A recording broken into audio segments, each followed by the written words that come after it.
think we're good. I think we're live. I think the feed's coming in. Yes, it is. The feed is in. We are here, folks. How's everyone doing on this beautiful Saturday? Well, at least it's beautiful where I live. I don't know if it's beautiful where you all live, but I hope it is. I hope this is an amazing day for you. I hope this is going to be an amazing day for the Oilers. They just need one single point to clinch a playoff spot today, 2 points to clinch a top 3 position in the Pacific Division. A win in regulation today would actually increase the Oilers' chances of winning the Pacific Division up to, I think it brings the number up to like 80% or something. But I am going to make sure that I'm getting everyone that tuned in early here. You had OG Savage, which was here early. No Clue, how you doing? Spider-Man, Dolo, Justin, Kyle. How are you all doing today? Hope you're all amazing. Just scrolling through. Borny, good to see you again. Dan, how you doing? Danny boy, how you doing? What's up, James? TJ Hughes decided to sign with Colorado over Edmonton. Yeah, I don't know how close Edmonton really was to getting to getting him, but yeah, TJ Hughes with the Colorado Avalanche. Hitting 10K today? I certainly hope so. I mean, I probably won't hit 10K today. We would have to have some unbelievable viewership in order for that to happen, but you never say never, right? Never say never, folks. Let's go, Oilers. Get that X, then Y. Let's go, kinda. Oh, go Kings. Go Kings is number one Anaheim Ducks fan. You hate this matchup. Well, you know this game's going overtime and making things even worse for the Ducks. Yeah, the chat's looking pretty big on the screen. I don't know. I was kind of playing around with it. I didn't know what it was going to look like. I didn't know if it would look good or not. So if it looks kind of goofy, then I can get rid of it. I kind of don't mind it, though. I think it looks kind of interesting. I kind of like the blockiness of it. I kind of like the blockiness of the chat. Hey, what's going on, Wade? How you doing? Normal user, welcome back. I will be on the Oilers side today as well, since I dislike the Kings heavily. Honestly, that's super valid. Super valid. Is Connor Ingram starting today? Yes, he is. That's actually a good reminder for us to check the projected lineup. I almost said standings. The projected lineup, you have Bud Colson, McDavid and Savoy, Jones, Nugent-Hopkins, Kapanen, Doc with Szymanski and Frederick. This is a line that I'm very intrigued about. Colton Doc, Josh Szymanski, Trent Frederick. That is a line where Szymanski, we obviously know how good he is defensively. Colton Doc has been all over it on offense lately. Trent Frederick has been chipping in a little bit with some production. So that third line could be really key today for Edmonton. So keep an eye out on those three. And then on the fourth line, Lazar, Henrique, and Rosvik. Now, does Rosvik truly deserve to be on the fourth line? He'll probably play a little bit more than fourth line minutes, but he did have a couple of egregious defensive errors against San Jose, so maybe that's just the coaching staff being like, hey, we know you can put the puck in the net. You just got to be a little bit more careful when it comes to the defensive side of the game right now. It's kind of playing around with it. Thanks, Kyle. Yo, what's going on, Christian? How you doing? It's the washed, receding hairline Gramps again. Just dropped in to say hi, enjoying your lunch right now. What's for lunch today for you? Vasily, 1 goal, 2 assists to be 2020 as it was promised. I like that. I like that RS guy. Let's do it. What's up, D's Maniacs? I will accept Jari starting for Vancouver. What? Hey, what's going on, Borny? Great to watch you live. Greetings from Barcelona. Let's go, Oilers. Yeah, the game is, earlier for you today. Probably, I don't know what time it is in Barcelona, Spain right now, but what's going on, Lizard? Help the Jets out. Kings don't deserve playoffs with only 20 regulation wins. Oh, no. I mean, yeah, I would probably prefer Winnipeg in, but that's just the Canadian bias coming out in me. Don't miss the start of the game today. I won't miss the start today, Chucky. I've got it on my monitor actually playing, so I won't miss it. Hoping Edmonton plays the Mammoth. Ooh, that'd be fun. Yeah, and then Utah getting to play some playoff games. That'll be fun for their fans too, if that's who they end up playing. What's going on, Miles? How you doing? I don't know how to pronounce that. Vietnamese vermicelli? Is that how I would pronounce that? I don't even know what that is. But I'm glad it's good. We should beat them, right? The Kings? I don't know, man. This is going to be a tough one. The Oilers are without a lot of really key pieces right now. Hey, what's going on, McKean? I love you too. Too funny. I don't know how I missed that initial chat. It like didn't show up on my, like I had to see it on my OBS overlay. I didn't see it in the actual chat bar or chat box that I have open. So that's interesting. Ingram is the next Vasilevsky. I probably wouldn't go that far, but that would be incredible if he turned into Vasilevsky for the playoffs. It's the Bruins and Leafs of the West. Yeah, that's fair. That's fair. Projected brackets say it'll be an Oilers-Mammoth matchup, and Vegas will be facing off against Anaheim most likely, although things can change. I would probably take, if there's Ducks fans in here, I apologize. I probably think Vegas would beat Anaheim if that were to happen, but who knows how it's all going to shake out here. Is Draisaitl supposed to be back for the playoffs? We're hoping so. Nothing's been truly confirmed yet. Hey, sounds good, Erica. We'll see you soon. Thanks for stopping by and saying hi and roasting me like always. Yeah, I saw the Blue Jays score. I was watching. It was 2-0 Jays, and then I immediately switched to get ready for the live stream, and then I checked the score right before I went live and saw Minnesota had 7 runs in the top of the 4th inning. They are playing pretty good. I mean, Edmonton is doing better than I thought they would without Draisaitl, without Hyman. Now they're without Jason Dickinson, which is a big piece of their third line. So the Oilers are battle tested right now. We'll see what they have against LA today. Wins puck drop very soon. They're doing the anthems right now. Yeah, Eric Lauer, tough one today. He started off really strong. First couple innings were really, really good, but his velocity's down. Lauer's velocity's down, so I don't know if he's still sick. I know he was sick in his last start, so I have no idea where he's at. He might be better suited to be a long reliever from the pen instead of an actual starter. Hey, what's going on, Zach? Jay's picture sucks. He's having a tough one. He's having a tough... I'm not too worried about it. Come on, Oilers! I wish I knew how to pronounce your name. I apologize. Agen?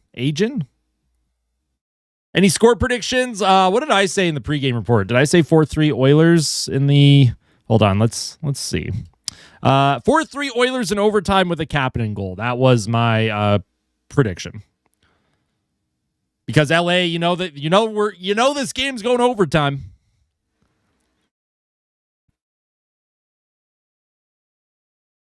What's snacks or lunch today? Well, I don't have anything to eat right now. I am drinking a Rockstar Pure Zero. What is this called? Silver Ice flavor? I don't know. It's pretty good. It'll give me some energy for the stream today. I'll get all shaky. Hey, he said that as well. There you go. We're great minds think alike there. Great minds think alike. I mean, the Ducks could. They could beat Vegas. Who knows?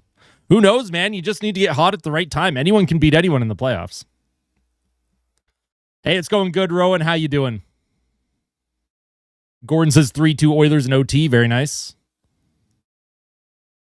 Yeah, I agree, Borny. I agree. 6-2. Oh, Savage. You are feeling pretty good about the team today. I like it.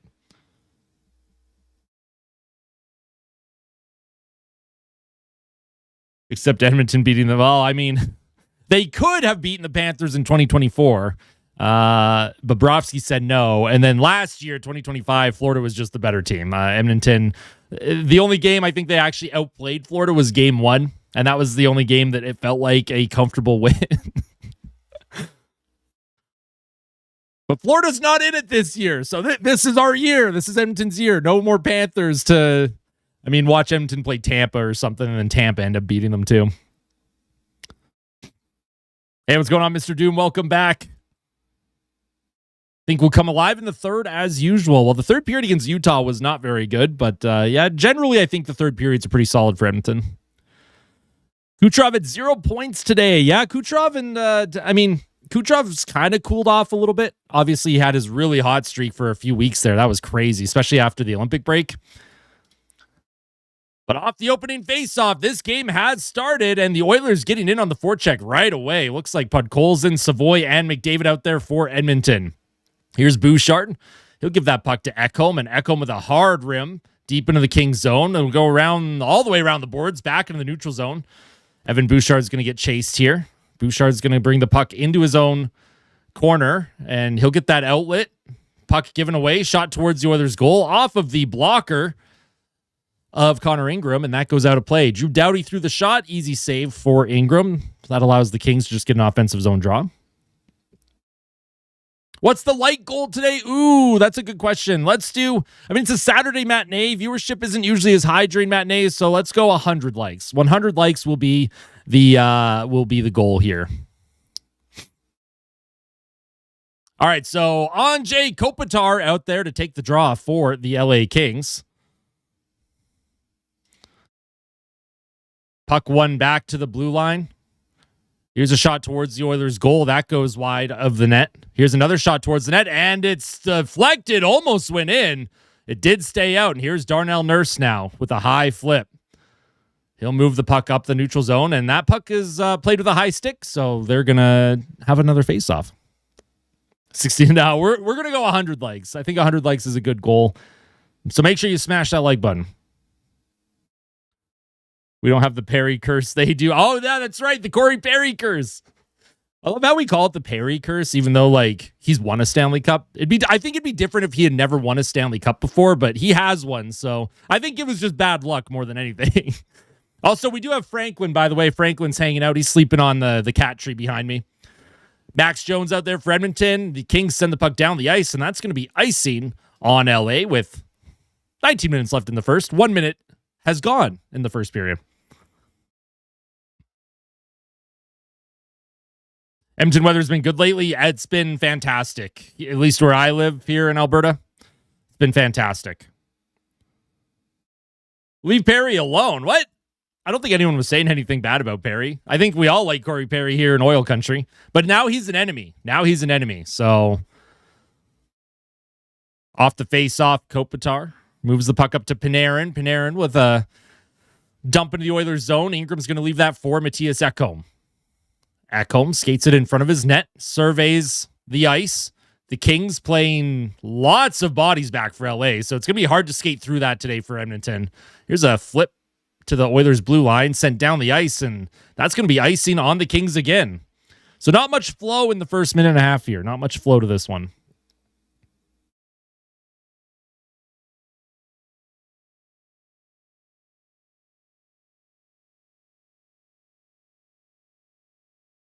Came here because the Jays bullpen is struggling. Yeah, it was a tough one. It was a tough one today for Eric Lauer. Saw Bunnies playing tag this morning. That's absolutely adorable. I love Bunnies, man. Off the faceoff, Wallman shot towards the Kings net, goes wide. Kopitar will pick it up. He'll throw it up the right wing, and Jake Wallman falls. I don't know what Wallman hit. One of those invisible banana peels. You got to keep an eye out for those. Rozovic can't come up with it. Adam Henrique will chip it forward, but it's going to get picked up by Armia. Another flip deep into the Oilers zone. Ingram behind his net. Here's Ty Emberson. He'll rim it up the boards. That's going to be kept in by Armia. Armia in on the forecheck. Adam Henrique trying to pick up the puck behind the Oilers goal. Puck is played to the point. It's bouncing around up the ice into the Kings end here. We may have lost the stream for a moment. I think it's trying to come back. I don't know what's going on. My OBS says things are fine, but obviously there was a loss of connection. You'll just have to refresh the stream. Yeah, just refresh it. Just hit the refresh button. I don't know what happened there. Good old technology, man. Technology likes to glitch around. Kings tried to sabotage me, apparently. So there's going to be a face-off at the red line here. You guys didn't miss any crazy action or anything during that loss of connection for a moment. Struggle with the router here. It's all good.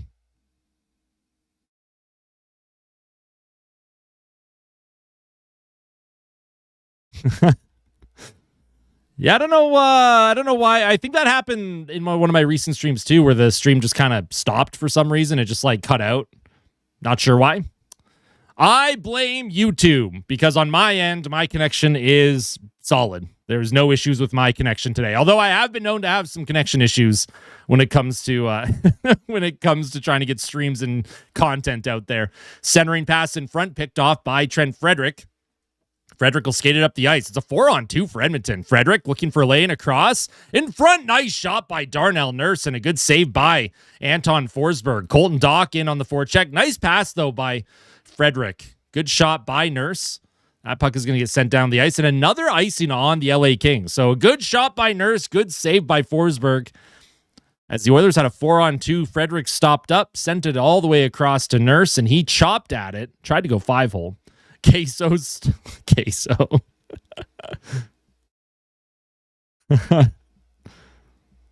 Queso's causing the buffer. Hey, what's going on, Bubsy? Good to see you.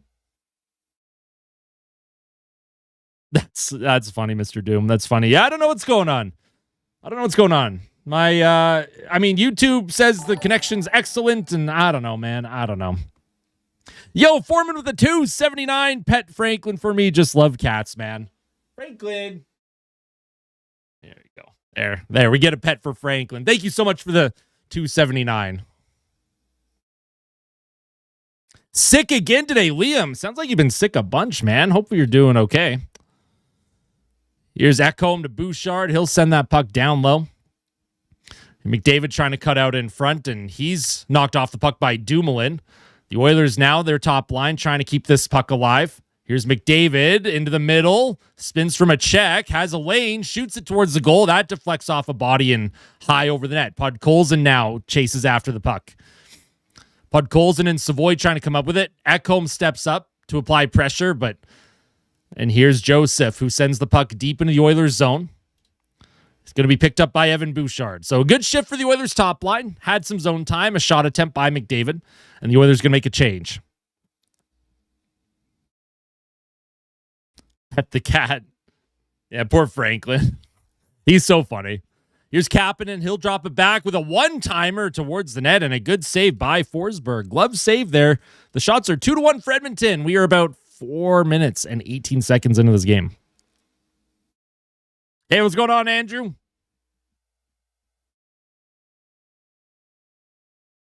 Don't know how you're so far ahead of me. Well, there's a thing called Sportsnet streaming service sucks. And that's why you're ahead of me. Because I stream the games through a web browser on Sportsnet's website, and they're always like 30 seconds to a minute behind, like real time. Kiss Franklin if you want 10K. As usual, just tell that right. Just shoot the puck, right? Just shoot the puck. Here's Wallman around the boards. That's going to be tipped into the middle. Nugent Hopkins with a nifty little spin pass, but that was out of the reach of Max Jones. Kempe now trying to keep the play alive. Puck behind the Oilers' goal. Emberson does a nice job to get that to Nugent Hopkins. He'll get it across to Wallman. And Wallman will flip it down the ice into the Kings zone. Not icing, so the Kings will reset. Puck sent into the Oilers zone, and that is icing on LA. That is a lot of icings on the Kings to start this game. My goodness.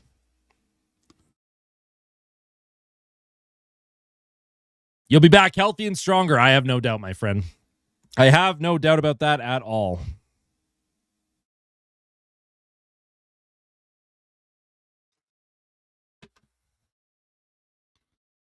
Offensive zone face-off. Fourth line out for Edmonton. Henrique Lazar and Rozovic. Puck one back to Nurse. Nurse shot attempt goes off of a leg.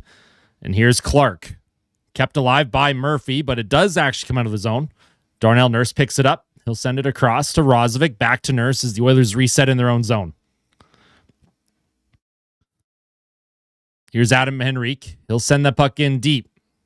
Behind the net, Forsberg leaves it for Dumoulin. Dumoulin across the ice to Ceci, the former Oiler. And Cody Ceci takes a hard hit by Trent Frederick.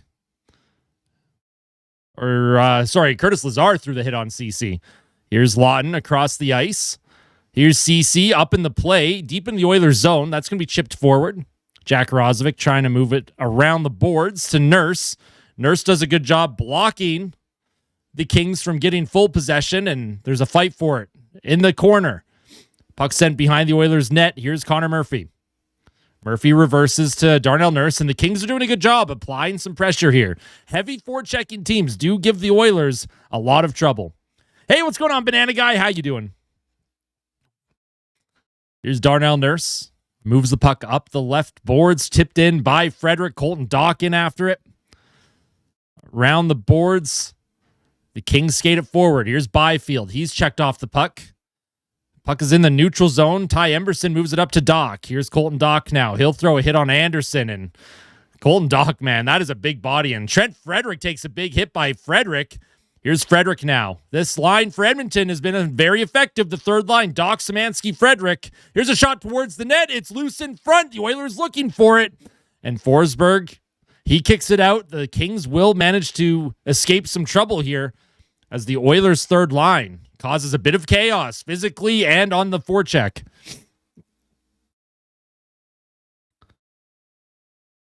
I'll give Franklin more pets during the commercial break. I don't want to interrupt Franklin too much while he's sleeping. He's What's going on, Josh? Welcome in. Good luck to your Kings, obviously, but I hope the Oilers win. Here's Savoy. He'll play it back to Ekholm. And Bouchard loses the puck. Here comes Panarin. Panarin breakaway, and he scores. That is 1-0 LA. Bouchard tried to get the puck in deep. Panarin stripped him of it, and it is 1-0 for LA. They get the first one. I mean, it happens, man. I'm sure Bouch will make up for that mistake a little bit later like he usually does.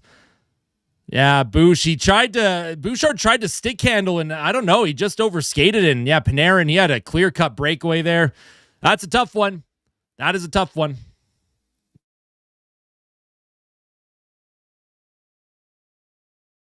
I mean, not much Ingram could do on that either.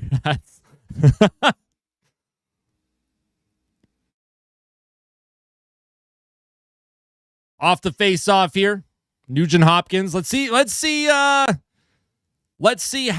the Oilers respond. They have been good at responding in games where they do fall behind. But that is a tough one. Evan Bouchard tried to make a play at the blue line, and yeah, Panarin stole it, went in on the breakaway. Ekholm kind of put him in a bad spot too. Here's a shot towards the Oilers net, and the Kings looking for more here. Here's a play into the middle. Good shot and a good save by Ingram. Puck is around the boards now. Max Jones out there for Edmonton. And the Kings forechecking again. Here's Dumoulin. He'll walk the line across. Here's a shot towards the goal, and that's stopped by Ingram, and that'll go out of play. And looks like Jones is kind of in some pain here on the ice. Hopefully Max Jones is okay. I don't know if he blocked that shot or what happened, but Max Jones is limbering to the bench here. That is not a good sign. Oh, boy. The Oilers, I mean, they have so many injuries right now. You cannot afford more injuries right now. Max Jones is not applying any pressure on that left foot. Not good. Not good. I'm sure Bouchard will make up for that mistake. But yeah, Max Jones currently injured right now. Not good. Hey, I'm doing good, Banana Guy. How are you doing today?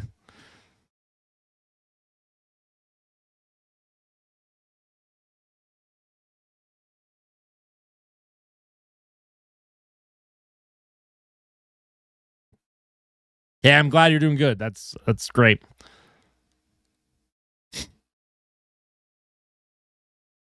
I mean, mistakes happen, Showed. It happens. I'm not too concerned. How did he make a mistake? All good defensemen make mistakes. Hey, what's going on, Reese? Hey, y'all should check out Zach Werenski's game the other night. He had a really tough one, -3 in a game that Columbus really needed. Had giveaways on 2 of the goals against. Listen, good defensemen are going to make mistakes, right? No big deal. No big deal. Obviously, it's a big deal because Edmonton's down early here, but I also hope you're wrong, Janias. The YouTube chat window is ugly. I can change it. I can change it to something else. We can change it to, what does this one look like? What if I save that? How does this look? I've been kind of just playing around with it. We'll see what it looks like once it refreshes. It was Max Jones. Max Jones, he got hurt. So, oh, that looks terrible. You know what? We'll just go to this one. I think this one looked better. How do we have so many injuries? I don't know, man. I don't know. It's been a tough one for Edmonton these days when it comes to the injury situation. Way too many injuries for my liking.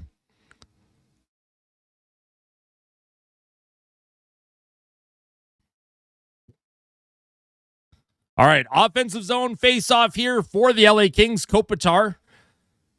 He comes up with the win here. You have Trent Frederick out there with Szymanski. Wallman for Edmonton. Here's a shot towards the net. Good save by Connor Ingram. And the Kings have really asserted their forecheck here. Here's another shot towards the Oilers' goal. Puck is in Wallman's equipment, and that bounces out of the zone.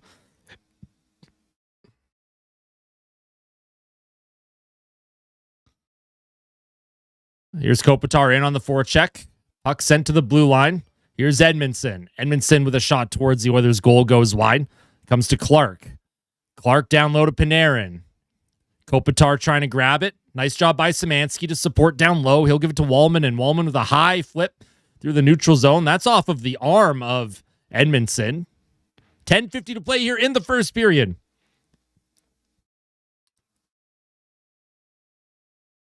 I agree, Andrew. I agree with that. The LA Kings are desperate, right? Their playoff spot is not confirmed. It is not guaranteed. The LA Kings are desperate for points right now, and the Oilers, I think, are just trying to survive until the playoffs when it comes to the injury situation. Hey, what's going on, Coolistic? Hey, what's going on, Nigel? Here's a centering pass by Savoy, and that didn't make it in front. Ekholm sends the puck down low. Connor McDavid, he can't come up with it. McDavid around the boards to Bouchard, keeps the cycle alive. Puck is on the side of the net here, and Forsberg's just going to hang on to that as there's a bit of a pile up behind the net. Podkolzin's engaged here. He's being held back by Byfield.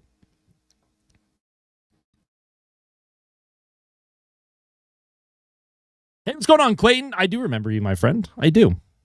Pillow fight game.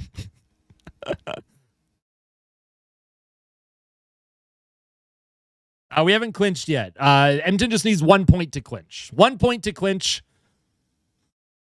So they will clinch at some point, whether it's today, whether it's Monday. They play the Colorado Avalanche on Monday, although I would imagine that's probably not going to go very well for Edmonton. Of course I remember you, Conrad. How could I not? You're the GOAT. And despite being a Flames fan, I have a lot of respect for you.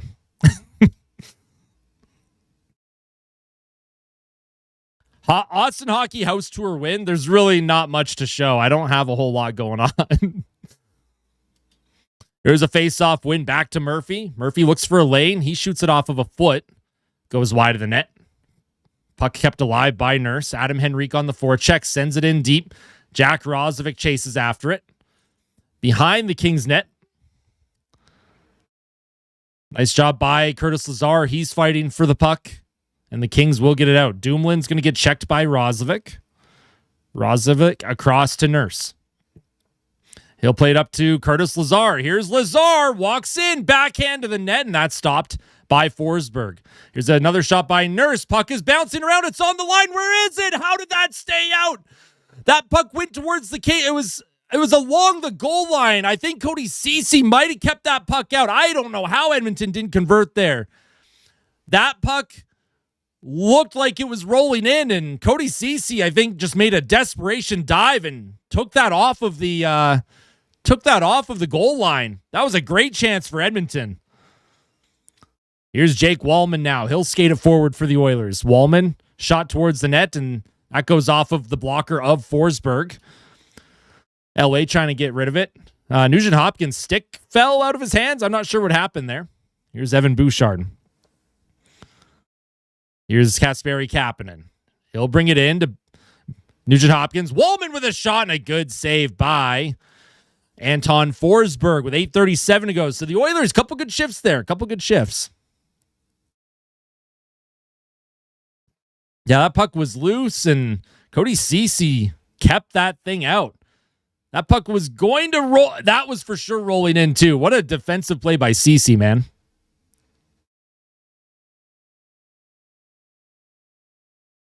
Told Andrew you're done at game over at the end of the. I didn't know what was going on with game over. That's kind of why I went solo this season. But obviously, I wish them all the best.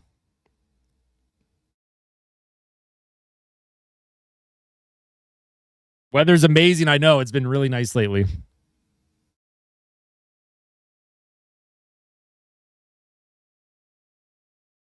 Nothing's going on outside of Montreal. That's kind of what I figured.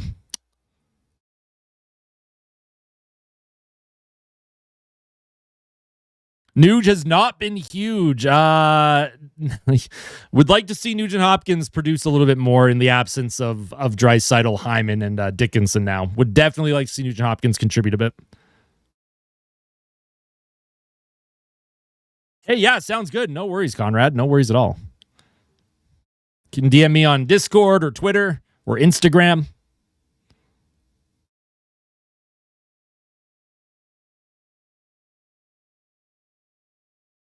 What's going on, some stranger? Well, I mean, one mistake ended up in the back of the net. It's unfortunate. It happens. Not going to be heartbroken over it. We all know Bouchard elevates his game in the playoffs anyways.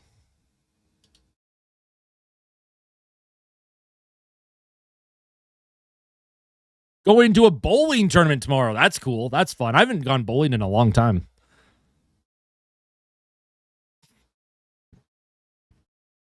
Man, what a defensive play by CC to keep that puck out. Yeah, that was a good couple of shifts there by the Oilers. They've got in on the attack, the forecheck. Look at CC smiling. He's like, yeah. Are we guaranteed a playoff spot? Pretty much. Like, technically, the Oilers haven't clinched yet, but they just need 1 point to clinch. And if they don't clinch today, there's a lot of math involved that could allow them to clinch another day, whether it's a team that loses or if they... I mean, Edmonton just needs 1 more point the rest of the season, whether that's today against the Kings, against Colorado, or against Vancouver. Yes, playoffs do start next Saturday, April 18th. No, okay, like, Nuge needs to do more, but he's definitely not useless. No clue.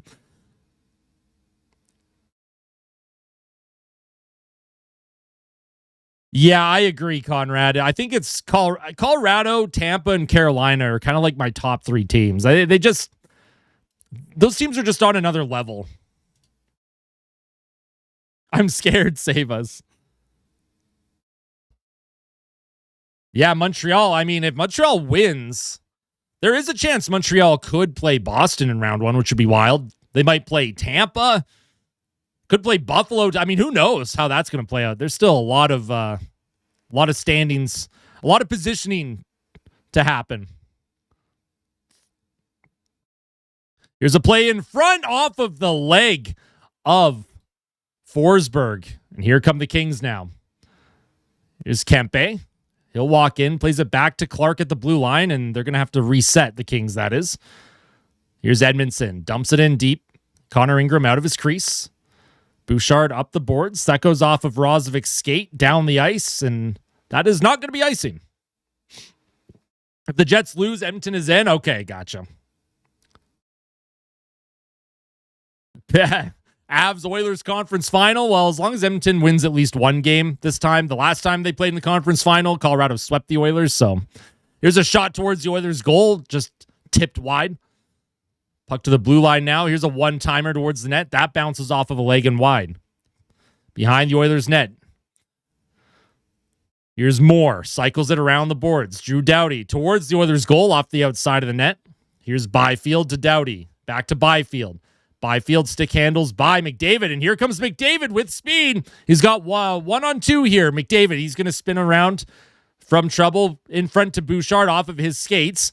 Bouchard in the middle of the ice. What a play to McDavid. He sends it across the ice. A shot attempt by Savoy. And look at McDavid going after. I don't know. McDavid was not happy here. McDavid's going after Doughty, it looked like. And there is a scrum behind the LA Kings net. There is some frustration there. You don't usually see McDavid get heated like that after the whistle, but something happened there where he was not happy. He's having a laugh with Doughty now. McDavid, okay. I think it's all good.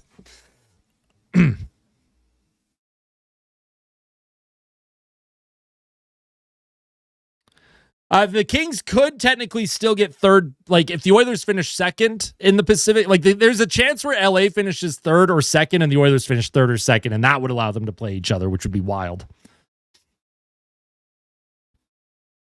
So it looks like McDavid and Doughty going to the box here as they got into the rough stuff. Doughty tripped up Doughty Doughty tripped up McDavid. And yeah, look at Doughty and McDavid going at each other. Doughty, Drew Doughty, that's just a tough net front battle. McDavid didn't like the stick work, obviously. A couple cross checks into McDavid's back. And yeah, McDavid actually tried. It looked like McDavid went to do one of those cup checks where you put the stick between the legs and you kind of drive it upwards. So McDavid and Doughty. McDavid. That's what Drew Doughty does, man. That's what he does. He gets under your skin. He frustrates you. And I think LA might take that, getting McDavid off the ice. I think they'll take that.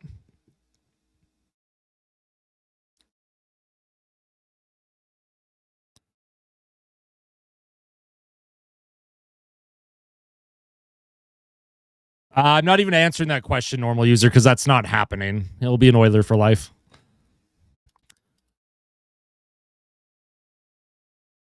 Stream is lagging. I would just refresh it.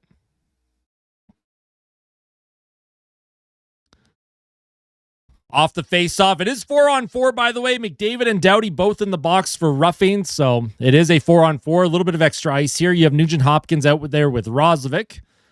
And the LA Kings are going to move this puck forward. Here's more. Right side. That's going to be brought in.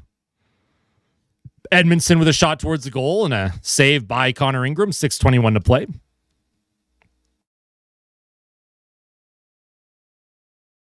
I mean, there's not many matinee games in the playoffs. And no clue, the last time there was a matinee game for Edmonton in the playoffs, that was against Dallas, and they ended up beating them like 6-2 or something. I don't remember what the score was.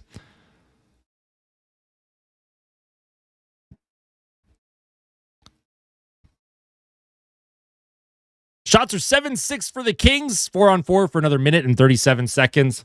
Offensive zone faceoff for LA. That's going to be grabbed by Connor Murphy. Connor Murphy will play the puck around the boards to Roslovic. Roslovic across the ice.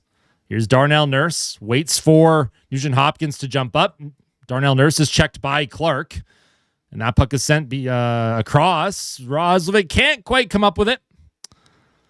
And here's a dump down the ice. Not going to be icing because the Kings were there first. Play in front of the Oilers' goal. Murphy to Roslovic. Nice job to get that to Darnell Nurse. And here's Nurse. He'll skate it forward. Oilers making a change. Nurse surveys as the ice. He'll just walk it in. Shot towards the goal. And that goes just wide, short side. Here's Panarin now. For the Kings. He'll play that puck across the ice.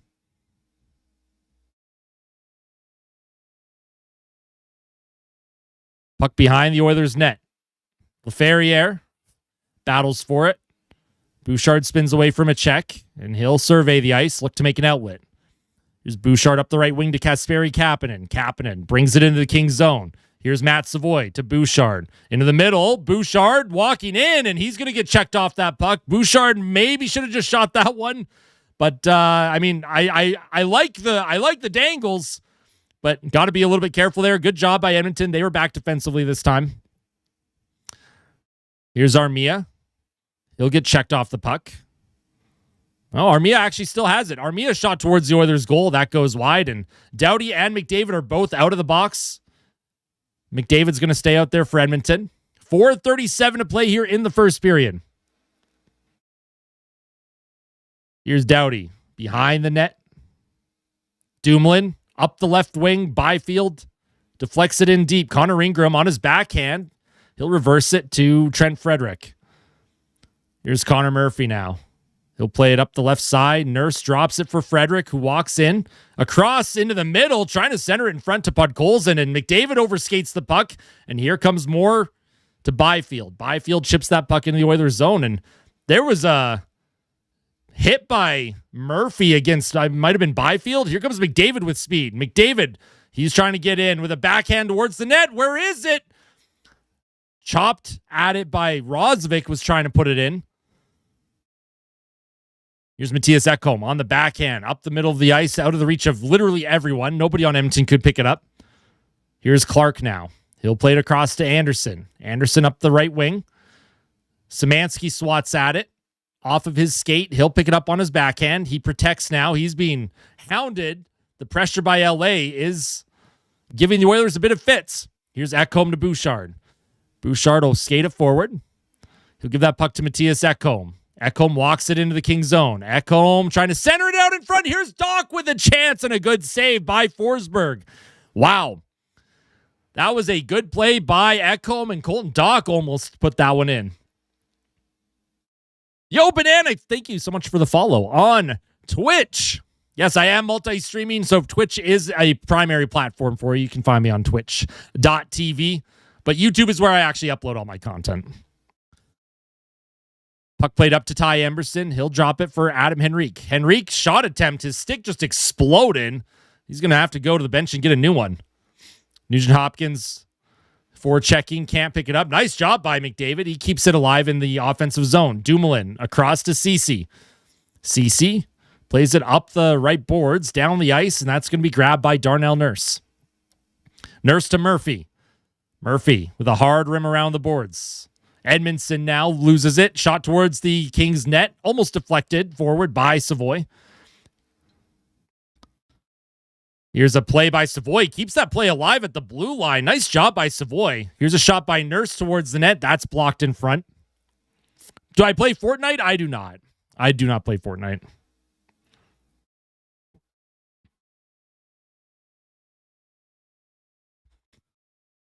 Here's Murphy up to Podkolzin. Podkolzin to Savoy. He'll send that puck in deep. Connor McDavid. McDavid had the speed. I think he wanted to get to Drew Doughty there, but Doughty did a good job moving that puck away from trouble, and the puck comes to Connor Ingram, just rolls onto him, and he'll hang on with 1:43 to play here in the first period. The Oilers could tie it up before the end of the first. That would be great, but I don't mind how Edmonton's playing right now. They had a bit of a sluggish start, but look at Edmondson and McDavid. Holy, look at that battle. So it looks like the game plan right now against Connor McDavid is hit him and cross-check him away from the puck. Seems to be the game plan. I do play NHL 26. Yes, I play a lot of NHL.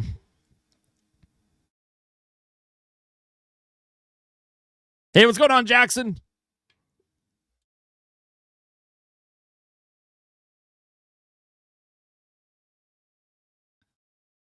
Well, let the Kings do what they want. The Oilers, again, they should just be focused on getting the 2 points. Do I have Mochi, Kitty, and Franklin as cats in Minecraft? I actually haven't started a world where I've had all three of them yet. Who do you think is going to win the Stanley Cup? My bet is on Colorado, Tampa, or Carolina. Those are kind of like my top three teams that I think could do a lot of damage and possibly win. Dallas, Ottawa, maybe even Buffalo. And then, of course, obviously, I want the Oilers to win the Stanley Cup, but it's a tough year for Edmonton. I don't know if this is the same group that can get the job done or at least make it to the finals like the last 2 years. I'd love to be proven wrong, though. I'd love to be proven wrong. I agree with you, Reese, 100%. What are the storylines in the game so far? Sluggish first 5 minutes. Giveaway by Bouchard leading to a goal against, and physicality. I would say physicality. The intensity is up there right now.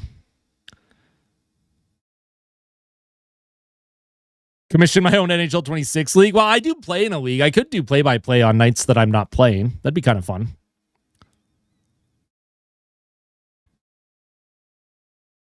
I'd like to make NHL content, but I don't know. Like what kind of content would I make? GM mode content? Maybe. That might be interesting, but I don't know. We'll see. We'll see.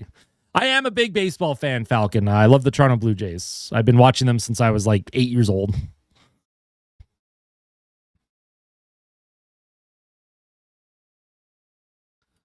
Can't get NHL 27. I mean, you can... if you get it digitally... That's too funny, though. I respect that. I respect that hater mentality.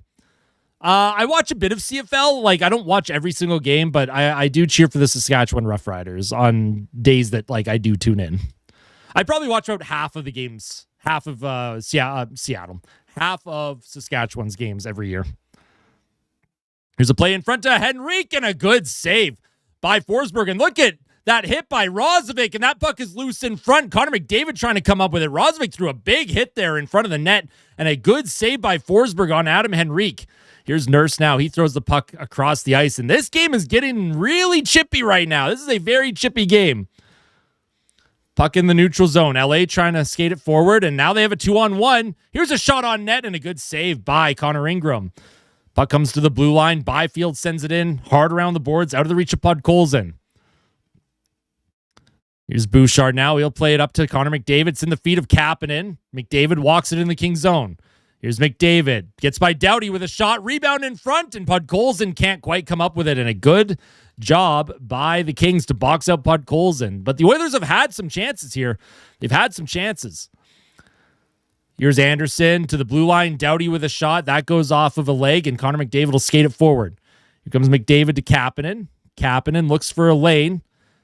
He'll give it to Bouchard around the boards, just out of the reach of McDavid. 5 seconds left here in the first period, and the first period will end with the Oilers down by 1, but I thought was a pretty decent period overall.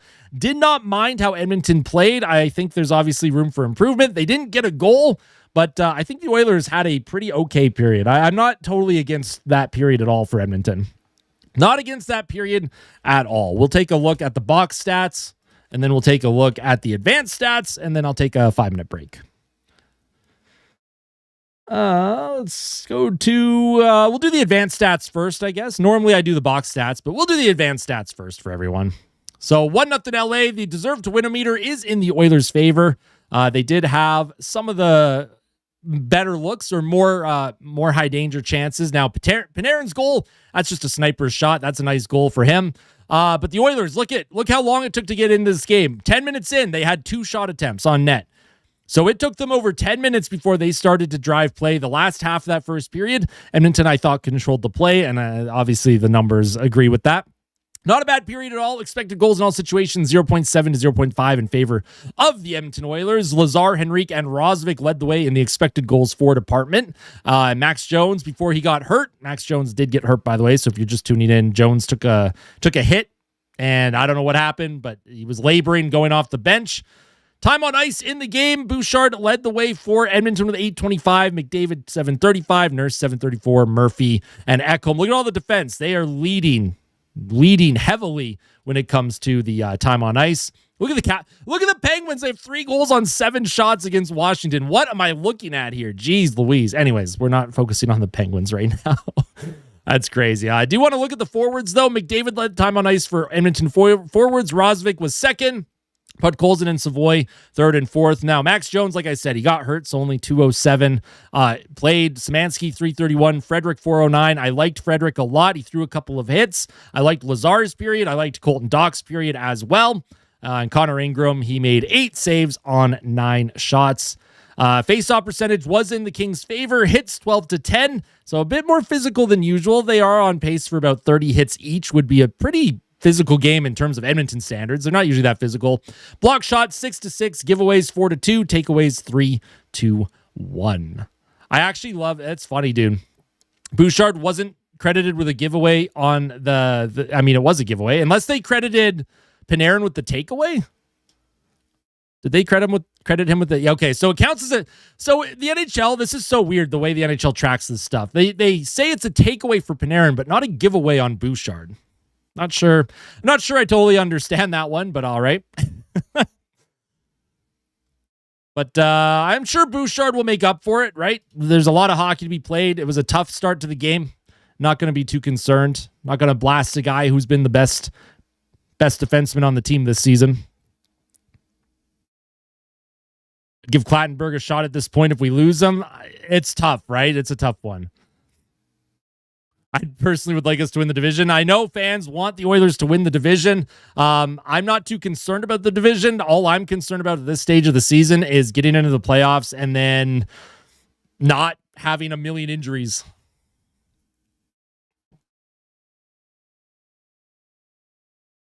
Hey, I appreciate that. Thank you. Hey, sounds good, Liam. We'll see you when you get back.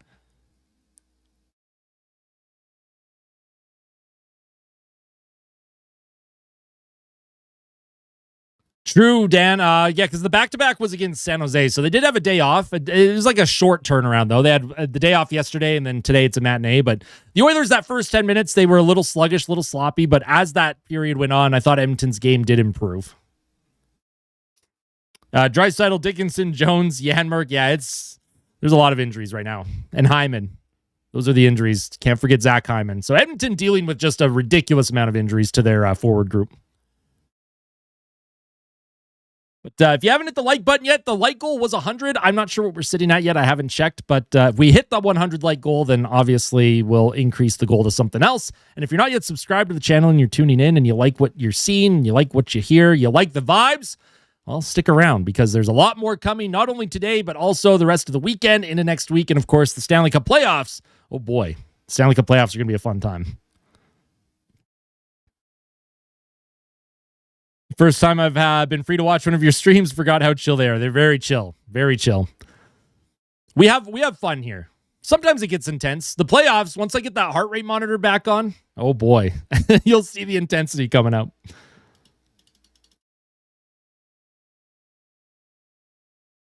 There's a lot of hockey to be played here, Lamazuli. A lot of hockey to be played.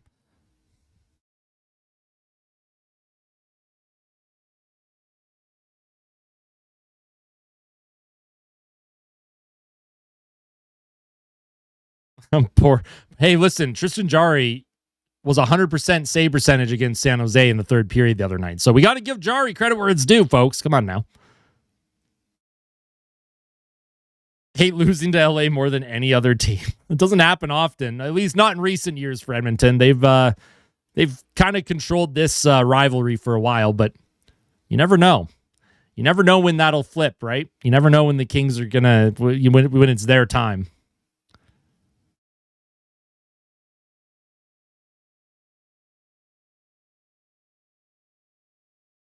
Do I believe the Oilers' depth is enough this postseason? I want to believe that it is, especially when they get some of their forwards back who've been really hurt. But again, it's tough. It's Szymanski's an unknown. Will he be able to produce if he plays in the playoffs? Max Jones before his injury, he's historically not much of a goal scorer. Trent Frederick has had a tough season, although he's played much better. Colton Dach, what can he provide offensively? Dickinson isn't really known for his offense either. So Adam Henrique, I just think he probably shouldn't be in the lineup, but that's also just me.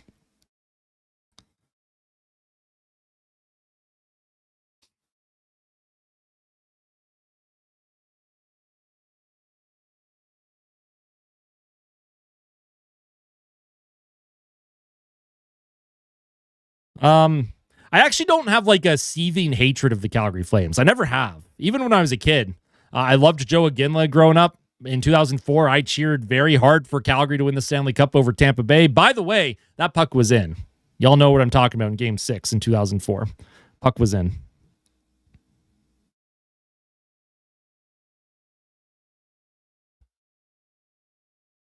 This team is much more than just a two-man team, no clue. Much more than just a two-man team. They have some very good producers. You cannot discount Zach Hyman, 30 goals in 50 games. You can't discount Bouchard putting up 92 points or whatever he's at right now. 20-odd some goals. Number one power play in the league. We can't discount the value that Nuge brings to the power play either. Vasily Podkolzin, he's almost at 20 goals. He has 19. All of them at even strength pretty much. He has a couple on the power play. Matt Savoy's been producing as well. How's the team playing? Wheat Potato, not too bad. It was a slow start. The first 10 minutes of the first period was not very good, but the last 10 minutes was pretty decent. So if they play like they did in the final 10 minutes for the rest of this game, I do think Edmonton will turn it around and come back in this one.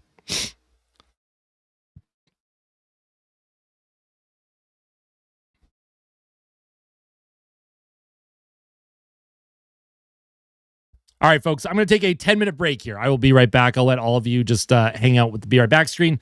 Y'all can hang out with Chair for a little bit as well. If you're a member of the channel, you'll know if you're a member because you'll have a little star next to your name. If you are a member, there are custom emotes that you can use, and you can spam that Chair emote if you want.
All right. Did I miss anything? Was Chair good? Was Franklin good? Hi, buddy. Hi.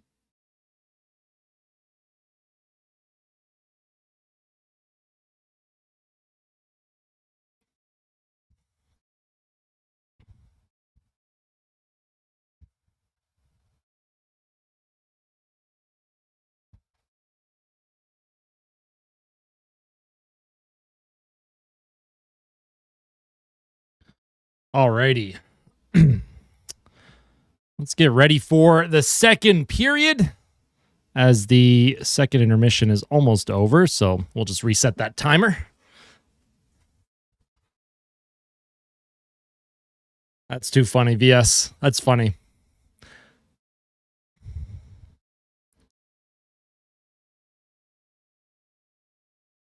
Sarge, you had a nap. There you go. Have I ever been to an Oilers game in person? I've been to mini games. Yeah, I try and go to at least one game a year. That's kind of what I average. That's kind of what I've averaged over the past 20 years. Oh, I sure would like that. I sure would like a McDavid power play goal. That's for sure.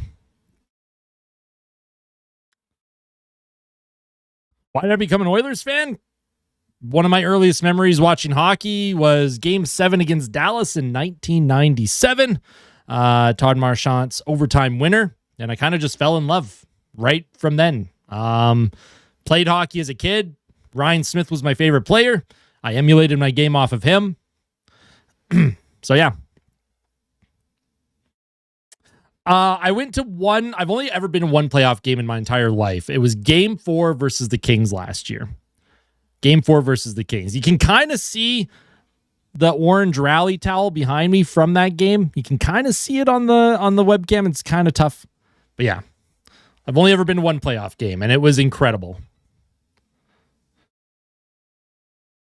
Who's better, Lemieux or Gretzky? I didn't really get to watch much of them in their primes. I'm going with the guy that had over 2,000 points before he was 30 years old.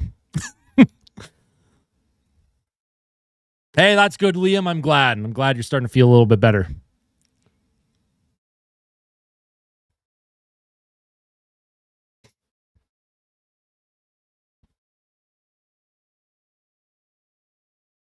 I did. Yeah, that's right, Gordon. Draisaitl's overtime winner in Game 4 against the Kings last year. I remember seeing the puck go in, and then the next thing I remember was it had to have been a few seconds later. Because I stood up to cheer, and then the next thing I remember was just sitting in my chair. I totally blacked out on the goal. I don't even remember it. My favorite movie ever is actually the movie Twister.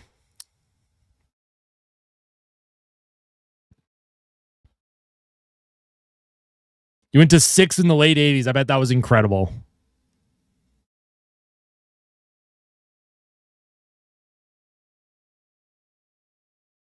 Do my cats scratch when they get upset? No, not really.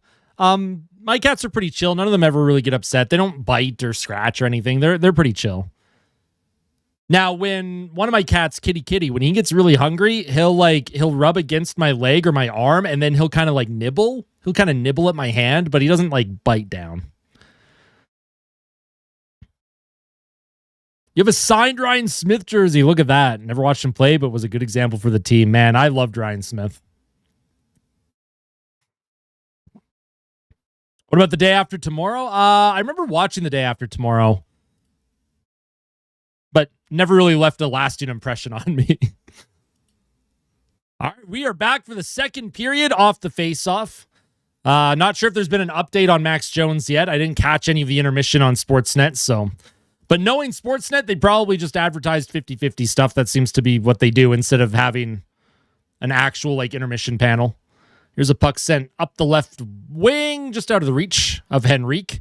Kopitar now gives it away to Roslovic. He'll give that puck to Connor McDavid. McDavid walks in, trying to center in front. Here's Henrique with a shot attempt and a good block in front of the goal. Henrique to Ekholm. Ekholm does a good job to step forward. He sends the puck in. There was a bit of a body check there on Henrique. Puck will get chipped by Ekholm. Here's Evan Bouchard now.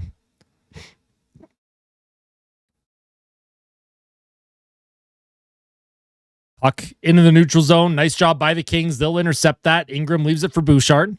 Bouchard to Ekholm. Ekholm up the left boards in the feet of Frederick. He'll give it to Colton Dock. Colton Dock walks in, drops it for McDavid, and McDavid trying to do a little spin centering pass. Frederick now around to McDavid along the half wall. Step up by Connor Murphy, and the Kings would have had a 2-on-1 if McDavid hadn't poked the puck forward. Puck is now behind the Oilers' net. McDavid trying to move it in front. Nurse to Frederick, left wing. Here's Frederick now. He's going to get checked. McDavid going for a change. That was a long first shift for McDavid. The Oilers are down another forward. Max Jones left the first period and has not returned. So hopefully we get an injury update on Max Jones because the Oilers are already stretched incredibly thin when it comes to their forward group. Puck behind the Oilers' goal. Armia trying to come up with it. Crosby's out against the Capitals. Would have been his last time playing Ovechkin. Very interesting. If we assume Ovechkin is not playing next season. But obviously Pittsburgh, they've locked up that playoff spot. So a little bit of load management for their Unk. Their captain, Unk. I can call Crosby Unk because everyone in the chat watching me likes to call me Unk. Oh, I know, Hockey Bench. I know. The injuries are crazy. Hey, what's going on, noob? I am doing very well. How are you doing? Puck bouncing around off the stanchion, just out of play. 17:35 to go. We have a whistle. Hyman should be back next week. Thank God. I do remember Knobloch saying, like when Hyman did initially go down with the injury, that if it was a playoff game, he would be playing. Weekend's going good so far, Liam. Weekend is going good so far. It'll be much better if the Oilers can find a way to get at least a point today against the Kings. It's been a pretty good game so far, I would say. Considering the injury situation at Edmonton, I think their effort level is there. The give a crap meter is there. So we'll see if they're able to tie this thing up. Hey, what's going on, Rosie? Another Oilers late comeback? Well, hopefully it's a little bit earlier of a comeback. I'd like to see a comeback before 5 minutes left in the third period. I think Curtis Lazar's always smiling, but Max Jones, he's a big smiler too. Here's Adam Henrique now. He'll skate it forward. He'll give it to Rosvik with a shot, and that's snapped over the net. And penalty coming up to... Is that coming up to Edmonton? Or is that against LA? Not sure what's going on here. Looks like Brant Clark's going to the box. So the Oilers are going to get a power play here. Chance to tie this game up, and LA Kings coach doesn't look happy about that, but it did look like Henrique got tripped up. Oh, it was interference. Yeah, he was hit. He wasn't even near the puck. Clark took Henrique down, and I don't know what Clark is complaining about. That is very clearly interference. I saw Lazar go down, so I thought the penalty might have been a trip when Lazar went down in the corner. Oh, I love Goon. Goon is a fantastic movie. I thought the sequel was funny, but I didn't think it was like as good or had like as much heart as the first one. All right, power play for Edmonton. They're going to redo that face-off. Davo Magic incoming. Let's hope so. McDavid will take the face-off for the Oilers. The power play was 3 for 3 against San Jose, but they're going up against an LA Kings penalty kill that ranks 30th this season. I don't know what the Kings penalty kill has been since they made the coaching change. I don't know what the stats are. Here's Bouchard. He'll skate it up the ice. He'll look for a lane, gives it to Nugent Hopkins. He enters the Kings zone. He's going to get checked by Edmondson around the boards. Nice job by Rosvik to apply pressure. He keeps it alive. Trying to find McDavid, but he chopped it 5 feet in the air and all the way back down into his own zone. So the Oilers are going to have to reset here. Evan Bouchard now. He'll wind it up into the middle for Podkolzin. Podkolzin, puck in his feet. Centering attempt goes over Nugent Hopkins' stick. Comes to Evan Bouchard. He'll give it to Nugent Hopkins along the far half wall. Bouchard at the blue line. Here's Bouchard. Looks for a lane to McDavid. McDavid now spins away from a check. Looks for some open ice. Looking for the Oilers to get set up. A lot of standing around here for Edmonton. Here's McDavid, left circle. Bouchard at the point. Here's Bouchard now, looking for a lane, trying to get a shot on net. Across to McDavid. Here's McDavid, stick handling around, top of the right circle. No shots towards the Kings net yet. Here's McDavid again. He's being pressured here. He puts it down low to Nugent Hopkins. Nugent Hopkins into the middle. Roslovic with a shot and a good save by Forsberg. They got the look they wanted. Roslovic got a good shot there, but Forsberg with a good glove save. 15:39 left here in the second period. 39 seconds left on the power play. Who's my favorite Oiler? Leon Draisaitl is my favorite Oiler. So before Draisaitl, it was Sam Gagner. Before Sam Gagner, it was Ryan Smith. Those have been kind of my three generations of players that I've like cheered very heavily for. 39 seconds left on the power play. The Oilers come up with possession. Nice job by Roslovic. Bouchard to McDavid. McDavid left circle. Centers in front to Bud Colson and a good save by Forsberg. So Bud Colson, he got a good look in the high slot there. Forsberg's having a good game so far. Yeah, he's been locking things down for the Kings. Bouchard will play the puck into the middle for McDavid. Tries to put it across to Nugent Hopkins. Top unit stays out for the Oilers. Here's McDavid now. He had a lane for a moment. Now he shoots. Good save by Forsberg. And the Oilers, they had some looks, had some chances. 4 seconds left on the power play here, but it looks like the Kings are going to kill that first penalty of the game. What were my thoughts on Klefbom? I loved Oscar Klefbom. I legitimately think that if there's a few things that happen here. Klefbom, him going down with injury led to Darnell Nurse becoming the number one D-man, which led to his big contract, which led to the Oilers being in cap hell. And like there was a domino effect when Klefbom went down. But I loved Klefbom when he played for Edmonton. He was an absolute stud.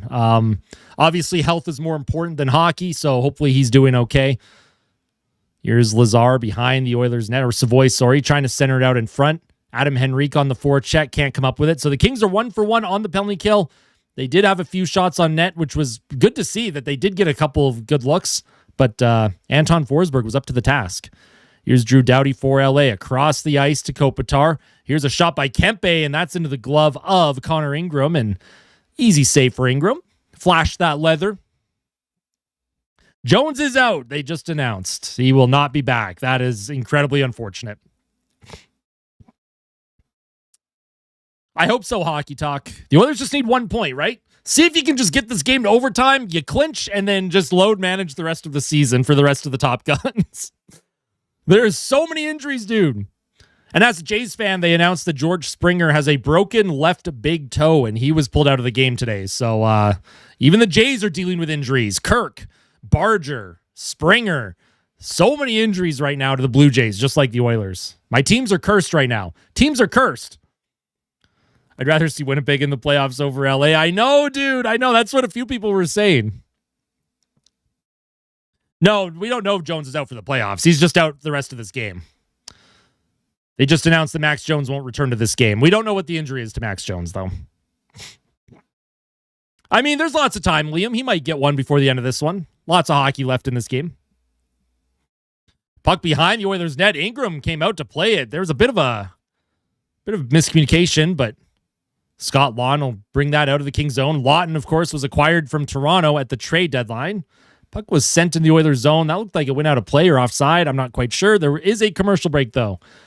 There's Will Ferrell.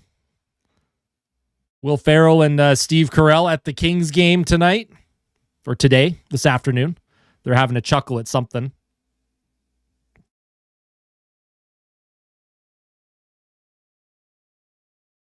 I actually really like the LA Kings purple jerseys that they used to have with the big gold crown in the middle. For some reason, I loved those jerseys. I think those jerseys are fantastic. Oh, come on. What do you got against Will Ferrell? Come on now. Will Ferrell's great. I grew up with Will Ferrell movies as a kid and as a teenager. He is, yes. Yeah, he's there with Will Ferrell. Probably a Kevin Fiala jersey, Borny, I would imagine. Fiala, of course, broke his leg at the Olympics. So Fiala not in the lineup for LA. Out for the season. Not sure how deep the Kings would have to go in the playoffs for Fiala to make it. I don't know if he would even make it by the time the finals rolled around. Steve, he was a goalie in college. Yeah, that's right. That's right. I remember him being an Oilers fan last playoffs. I don't think that was a thing. I don't think Will Ferrell was cheering for the Oilers. He's been a well-known Kings fan for a very long time.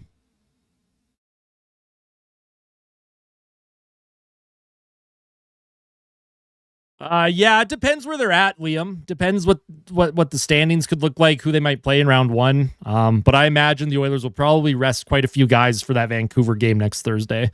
Probably have a few players up from Bakersfield. Maybe Ike Howard gets the call or Quinn Hudson.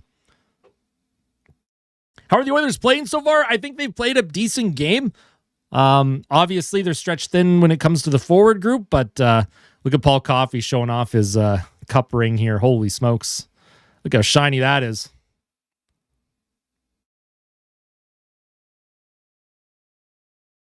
Exactly. Yeah. Will Ferrell is a huge Kings fan. I think they were referencing, groomed, the fact that I think the Oilers jumbo screen edited Will Ferrell to say, let's go Oilers or something. There was something that happened at a game last year where it looked like Will Ferrell was cheering for Edmonton, but he's definitely not an Oilers fan. Here's a puck played back to the blue line. Here's Emberson with a shot off of a leg. Goes wide. Puck kept alive. Shot towards the goal and a save by Forsberg. And here's Lawton now with Wallman. Szymanski was knocked down by Lawton there, and Wallman did not like that. So there's some more rough stuff after the whistle. There's been some rough stuff after the whistles in this one. You can tell these two teams do not like each other.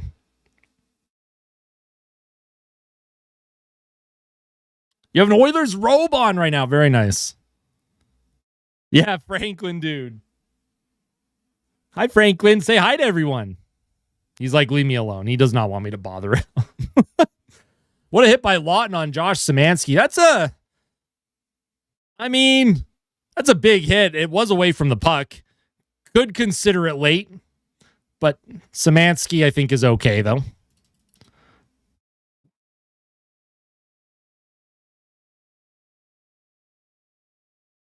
If it was Dangle's reaction, my reaction to Game 3 of Vegas was as close to Steve Dangle as I've ever gotten when it comes to like my hysterics.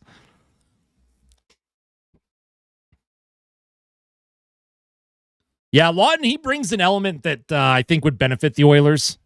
He also seems to get a lot of breakaways. I don't know what it is, but there's so many breakaway highlights of him with Toronto. Whether he scores or not is another story, but... the LA Kings are just a physical team, Coolistic.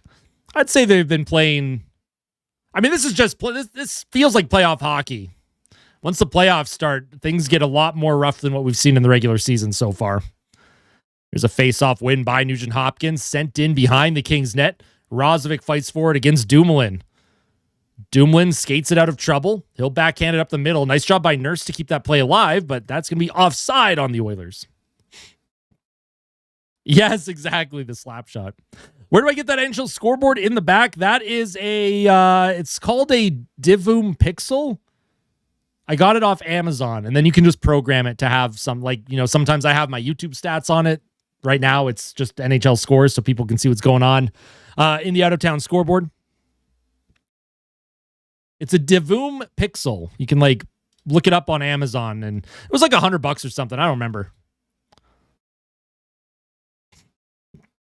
See any sign that the Oilers could win this game? Yeah, I think the Oilers have had some good looks. I think they've had the better chances, actually. The Kings had their breakaway that they converted on. The Oilers have had a couple good shots from the inner slot. Anton Forsberg's made some good saves for the Kings, though. That puck goes off the glass and out of play. PS5 or Xbox? I have both. I own both. I do most of my actual, non-NHL gaming on my PC. I do my NHL 26 gaming on my Xbox, and then I have a PS5 for some of their exclusives. Why do the away jerseys look worse on TV than in store in real life? Probably just to do with the lighting, because I love the away jerseys for Edmonton. I think they look really nice, but the broadcast doesn't do them very, very much justice. Same with the cream jerseys, although I think on the broadcast, the cream jerseys, like the one I'm wearing, look really good. A PS4 Pro. There you go, Liam. Yeah, I had a PS4 Pro, and then when the PS5 Pro was announced, I decided not to get a PS5 Pro. I just got a normal PS5. Oh, and here's Kempe with the one-timer attempt. He healed that one. that went wide. Kopitar now to the blue line to Clark, across to Edmondson. Into the middle, Edmondson with a shot. That goes off of a leg and wide. Nurse is going to try and send it up the ice. Brent Clark for LA. Sends it in deep into the Oilers zone, and the crowd was cheering at something. I'm assuming there was a big hit thrown behind the Oilers net there. Here's McDavid off of his stick behind the Kings net. Here's Forsberg around the boards, and the Kings might have some numbers here. Here comes Laferriere. He's going to get checked by McDavid. Nice job by McDavid, and he'll get that up to Savoy. Savoy checked off the puck, can't get the entry. And here's Mikey Anderson now behind the Kings net. Are we going to score? I hope so. Do you remember the black All-Star jersey back a few years ago? That was I do remember that, yeah. It was like a black jersey. They had like the gray striping. That was when it was it in San Jose? I can't remember where that was. Here's Connor McDavid. He'll bring it into the Kings zone. He loses it, and the Kings again just send it down the ice. Hockey psychology is the GOAT, man. I love that guy. Here's Matthias Ekholm behind his net. The LA Kings have one forechecker here. This is what the Kings do, by the way, when they have a lead. They don't exactly apply a lot of pressure. Okay, it was San Jose. I knew it. Sometimes my unk brain does function. Surprisingly. Jake Wallman is chased behind his net here. Have I ever went to a trade fair? I think I've been to a couple. Here's Jake Wallman. Sends a puck up the middle of the ice to Colton Dock. Dock will enter the Kings zone. He'll get checked by Ceci. Dock protects along the half wall. Josh Szymanski now. Szymanski trying to make a play. He's checked off the puck by Dumoulin. Szymanski chases after it. Dumoulin will pick it up. Dumoulin pressured by Szymanski again. He'll reverse it to Ceci. Ceci up the right boards. Puck played back to Ceci, and he'll dump it into the Oilers zone. Ty Emberson on his backhand. Rims it to Wallman. Wallman with the giveaway to Clark. Wallman goes down with a hit. And here's Wright. Centering attempt. Stolen by Frederick. Wallman up the middle, and Curtis Lazar will skate this one through the neutral zone. Chips it in deep. Goes against Edmondson. Edmondson gets it out of trouble. Puck comes around the boards, though, to Roslovic. He shoots it on net, and a good pad save by Forsberg. Another shot attempt from the point. Doesn't make it. Now Adam Henrique plays it to the blue line. Another one-timer, and that goes off of a foot. The Kings doing a good job blocking shots right now. And here comes Lawton. Lawton towards the goal. That goes off a body and wide. Behind the Oilers' net. Centering attempt. Goes just wide. Drew Doughty now. Holds on to it. Doughty looks for a lane, shoots it towards the goal, goes off of a couple bodies. Now the play is back to Kopitar, to Doughty. Doughty centering attempt again, goes off of another leg and wide. Darnell Nurse with the high flip through the neutral zone. Just out of the reach of Roslovic. LA is going to reset.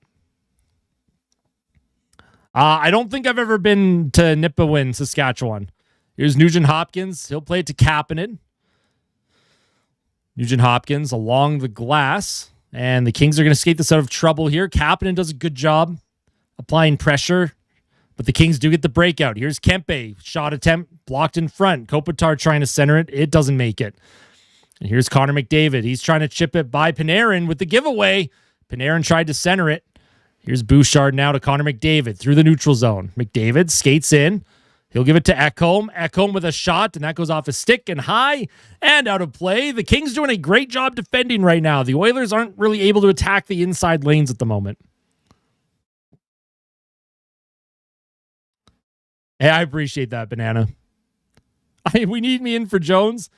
What are you talking about, free will? I think the Oilers are playing a pretty solid game right now. It's not going their way, but I think they're playing a pretty good game considering the circumstances.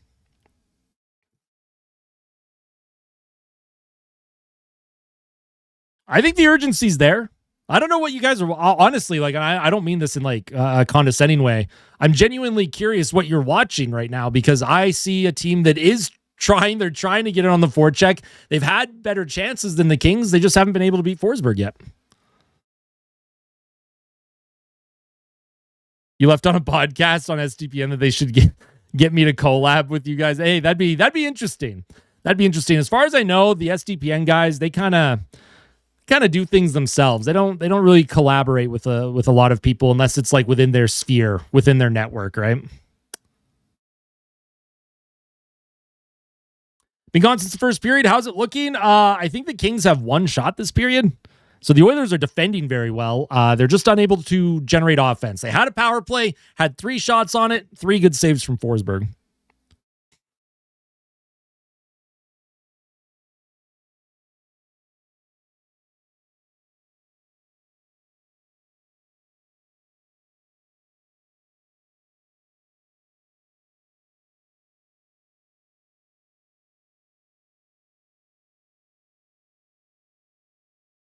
Best perimeter team in the league. I think the effort's there. I think the Oilers are going to break through. I think they're going to find a way to break through here.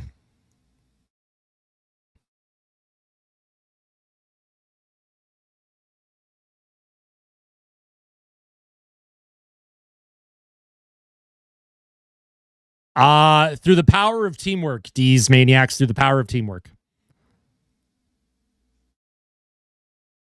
You're playing Minecraft. There you go.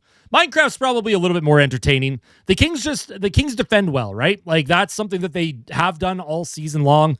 They are a team that defends well. They defend leads very well, and that's why they have a lot of overtime games as well.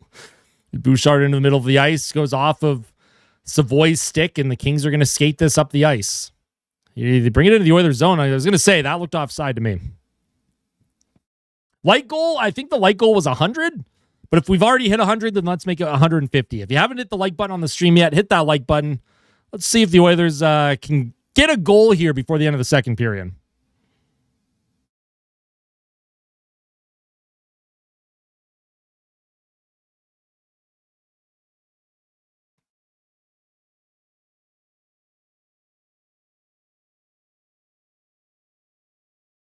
All right, face off at the Oilers' blue line. Szymanski's going to step in. He's out there with Doc and Frederick.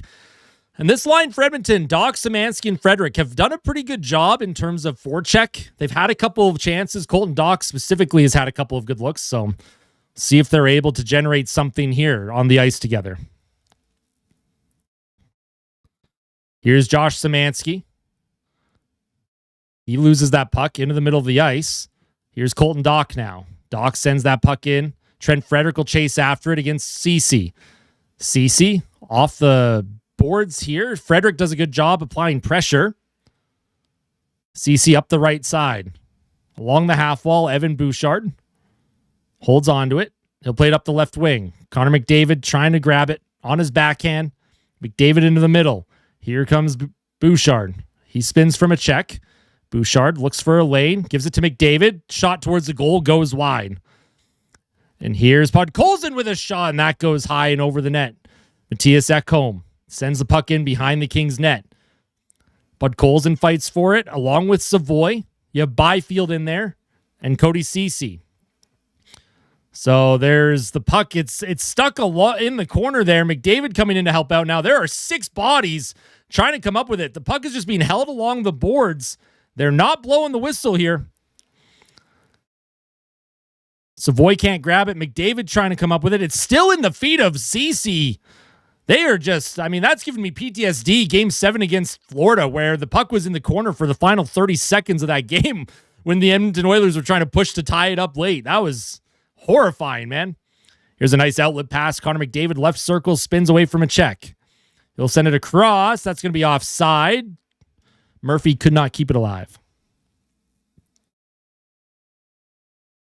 Have I ever heard of Grow a Garden? I don't think so.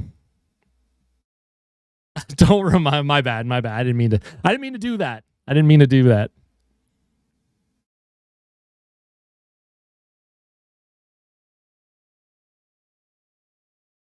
Hey, appreciate that, McDavid.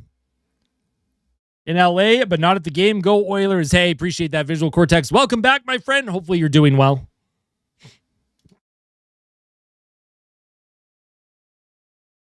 Didn't score yet. Come on, Oilers. Oilers they just need one. I was not at West Ed a week ago. No. Oh, here's a play in front. What a save by Ingram. Puck deflected towards the net, and Ingram stuck the left pad out. A terrific save on a puck that I don't even know how that happened. It looked like an absolutely nothing play, and Ingram had to make a terrific left pad save. Here's Nurse, sends the puck in, trying to get it behind the Kings' goal. Kapanen on the forecheck, on his backhand. He can't keep it alive, and the Kings will get it out. Here's Panarin. He's going to get checked by Kapanen. Panarin hauls him down to the ice. No call. Kopitar's centering attempt stolen by Nugent-Hopkins. He'll find Roslovic. He'll send it down the ice. It's going to be picked up by LA. A bit of a giveaway there. Curtis Lazard couldn't take advantage of it, though. Have I ever played Roblox? I have not. Adam Henrique chases after this puck against Ceci. Sends it across to Dumoulin. Dumoulin up the right boards. Puck bouncing around just out of the reach of Armia. Oh, and Connor Ingram got picked there. I don't know why Ingram fell. I don't know if someone made contact or what, but he's okay. Why haven't the Oilers just tried to score? I think that would help them win. That is a big brain thought. I think the Oilers should also think about scoring. Here's Colton Dach up the ice. They've stretched the ice out. Centered in front. Good deflection by Henrique. Rebound. And Forsberg's going to hang on to that. That was a nice setup play. Again, this line, Colton Dach is he's really found his footing here for Edmonton since he came back from injury. And what a save by Ingram. Oh, man, actually, he stretched that leg out on Kopitar. That was a great save by Ingram on Kopitar. Do I get the new version of NHL every year? I do, sadly. I say sadly because if I wasn't in a league that I play in, I would probably not buy it every year. If I ever see you, I'll be making sure you let me out of your basement. Yeah, exactly. Was there an update on Dickinson? No update. Haven't heard anything. Does YouTube tax me on donations? If you were to send it like a super chat, I think YouTube takes, I think they get 30% and then I get 70%, I think is the split. How many OT games do they have? The Kings, I think 31 or 32 overtime games. It's an NHL record.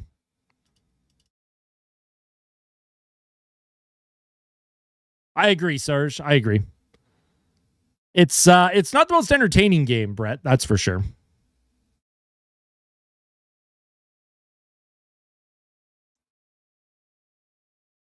No news could be good or bad. When it comes to the Oilers and like injury news, when they say, maybe day to day, that usually turns into week to week.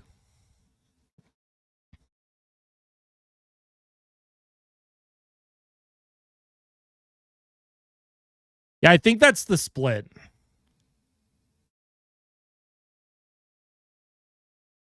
Maybe it's 20, maybe it's 80-20. I honestly don't remember what the split is. When's Clattenburg getting the call up? Not sure. If Max Jones is going to be out long term, I don't know who they're going to call up.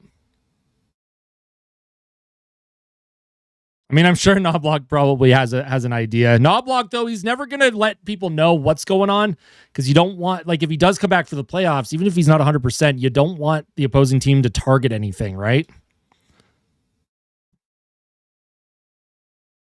Why would they do that? No clue. I don't think that's going to happen. I think Draisaitl is going to play game one. I think Leon will play game one. I think he'll be just fine. I think he's been skating this week. Here's Ekholm, chips the puck up the right boards. Frederic out there with McDavid and Dach. So this is an interesting line for Edmonton, although I think it's well-deserved for Dach and Frederic. They've been playing good, so have McDavid out there with them. Here's McDavid, drops it for Ekholm. Ekholm with the outlet, out of the reach of Frederic, and that's going to be icing on Edmonton. So Frederic gets a shift with McDavid, cannot pick up a simple outlet pass. That's fine. No, it doesn't, but I feel like if it was more serious than they're letting on, he probably wouldn't even be on the ice.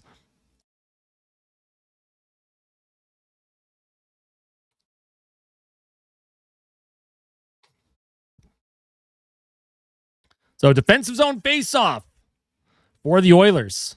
The crowd is chanting or cheering at something. They are incredibly excited about something right now. Kopitar will take it against McDavid. Puck drop. they're going to redo it, actually. The Oilers won it, but the linesman says, oops, that was unfair.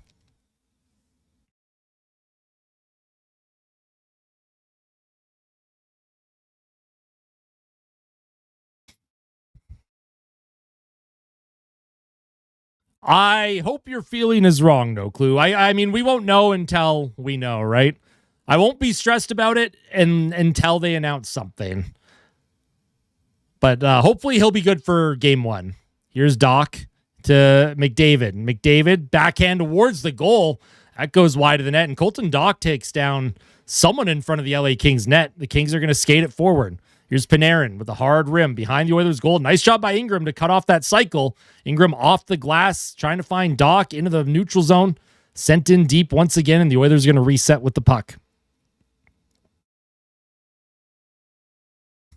Here's Doc. Stick handles his way through a couple of Kings. Shot towards the goal. Nice save by Forsberg. There was a rebound there. Frederick couldn't come up with it. Doc throws another hit, and the Kings are going to skate this forward. So Forsberg has given up a few rebounds here. If the Oilers can generate a little bit more traffic in front, they might be able to take advantage of that. Podkolzin to Nugent Hopkins now. Nugent Hopkins towards the goal. He's checked off the puck, and the LA Kings are going to skate this forward. Here's Laferriere. Chips it behind Connor Murphy. Murphy trying to move it forward. Laferriere on the forecheck. Around the boards, it'll come to Podkolzin. Podkolzin into the middle. Savoy to Nugent Hopkins.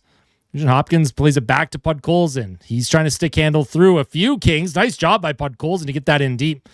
Here's Nugent Hopkins. He almost picked the pocket of Brant Clark there, and Forsberg is forced to hold on to that. Nugent Hopkins was dumped to the ice, and there will be an offensive zone faceoff for Edmonton.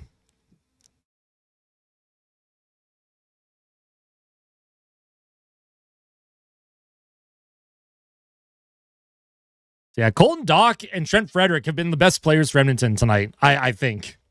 Which is, it means that there's room for improvement for others. I'd love to see Nugent Hopkins contribute something right now. They need Nuge. We need Nuge. Here's the face-off. Curtis Lazar wins it back. Wallman keeps the puck alive in the Kings zone. The flip off the glass took a weird hop there, and Rozovic will bring it behind the net. Rozovic trying to center it out in front. Here's Wallman. Wallman down low, out of the reach of Henrique. Rozovic comes up with it to Lazar. Back to Rozovic. Stick handling in the corner. This fourth line for Edmonton getting some zone time, but nothing towards the goal, and the Kings are going to skate this out of trouble. The lines have to be blended because Max Jones is out, so they're down to 11 forwards. There has been some line blending today. Centering attempt by LA, stolen by Henrique. Good defensive play. Wallman finds Rozovic across the ice to Lazar. Lazar is going to get checked. Puck is going to be played up the middle. McDavid comes up with it. Here's McDavid with the shot attempt, and he fanned on it. Puck kept alive by Ekholm. What a play by Ekholm to keep that in. Around the boards. Here's Matt Savoy. He'll play it to Evan Bouchard. Bouchard to McDavid, almost out of his reach. McDavid trying a little spin move, and that's sent down in the Oilers zone with 1:37 left here in the second. Kings not really wanting to forecheck much here. They are just more than happy to play five guys back right now. McDavid steals that puck from Anderson. McDavid shovels it to Savoy into the middle. Kapanen to Ekholm to Savoy. Savoy brings it out in front. Nice power move by Savoy. Couldn't come up with it, though. And here's McDavid on his backhand. He's going to get pressured off the puck. Thought he might have been hooked there. And the Kings will skate it up the ice. Shot towards Ingram. Ingram blockers it into the corner. Bouchard hit. He'll send it across the ice out of the reach of Kapanen and McDavid into the middle. Here's a play in front. What a save by Connor Ingram. Oh, my God, what a save. That's an unbelievable save by Ingram. Wow. Here's Edmondson now. He'll get that puck to Clark. What a save. The puck came across, and Connor Ingram had to stretch for that, and that's an unbelievable save. I don't know who shot that for the Kings. Shot attempt goes just wide of the net. Behind the Oilers' goal, and the LA Kings now, as soon as I say they're not forechecking, now they're in on the forecheck. Panarin spins away from Szymanski in the middle to Kempe. Kempe, one-timer. What a save by Connor Ingram. He gets the glove. Wow, Connor Ingram with two unbelievable saves here late in the second period. Are you kidding me with that? I thought that first save was good, but he gets across the ice and he makes a beautiful glove save on the one-timer as well. That first save was on Byfield. Byfield with a shot, and he gets his blocker on it. What a save. Holy smokes. That was a sure goal for Byfield. And then this save, he comes across, gets his glove on it. That was another sure goal. Holy moly. Connor Ingram with two absolutely unbelievable saves at the end of the second period here. Wow. In Ingram we trust, man. Dark Ingram, I'm telling you. This is why Dark Ingram's on the screen. Nugent Hopkins drops it for Nurse with a shot, and that goes off his stick and out of play.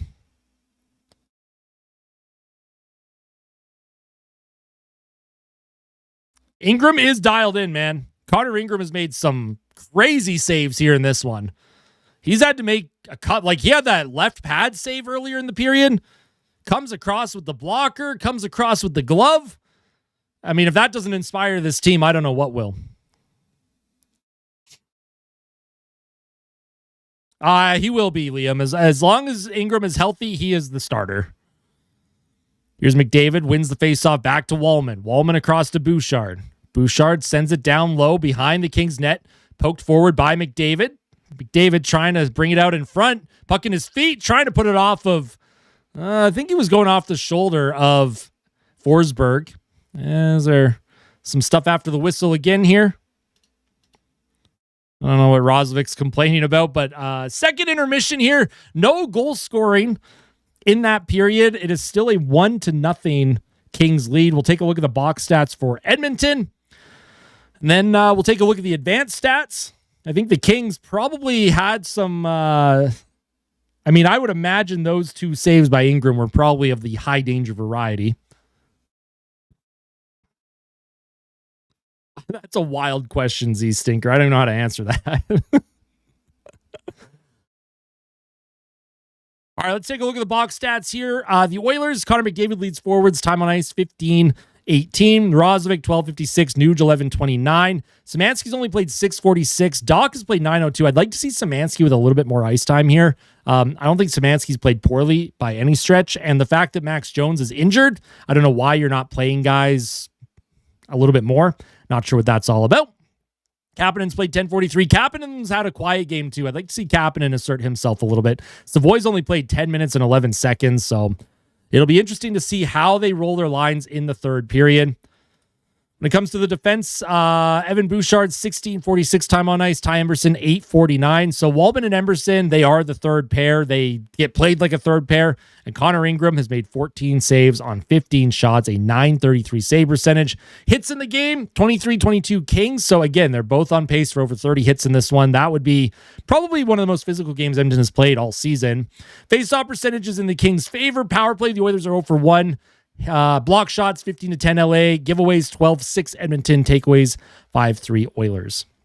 Shots that period 7-6 Edmonton, 9-9 in the first period, 16-15 overall in this game so far.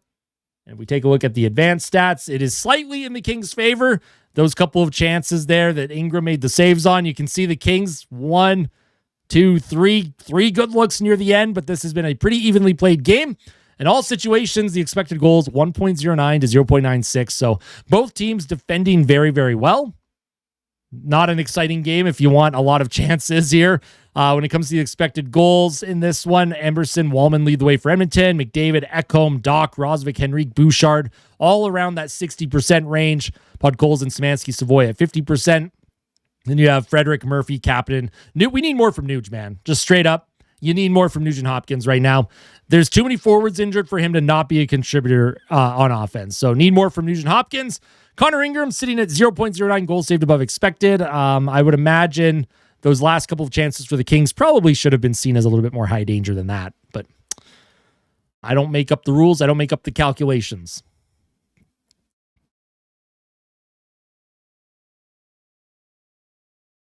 I'm not sure, Chucky. I don't know if I don't think so. He didn't play much for. He didn't play many years in New York. I don't think they have a Gretzky statue. What's going on, Windmill? Yeah, Ingram's been nuts.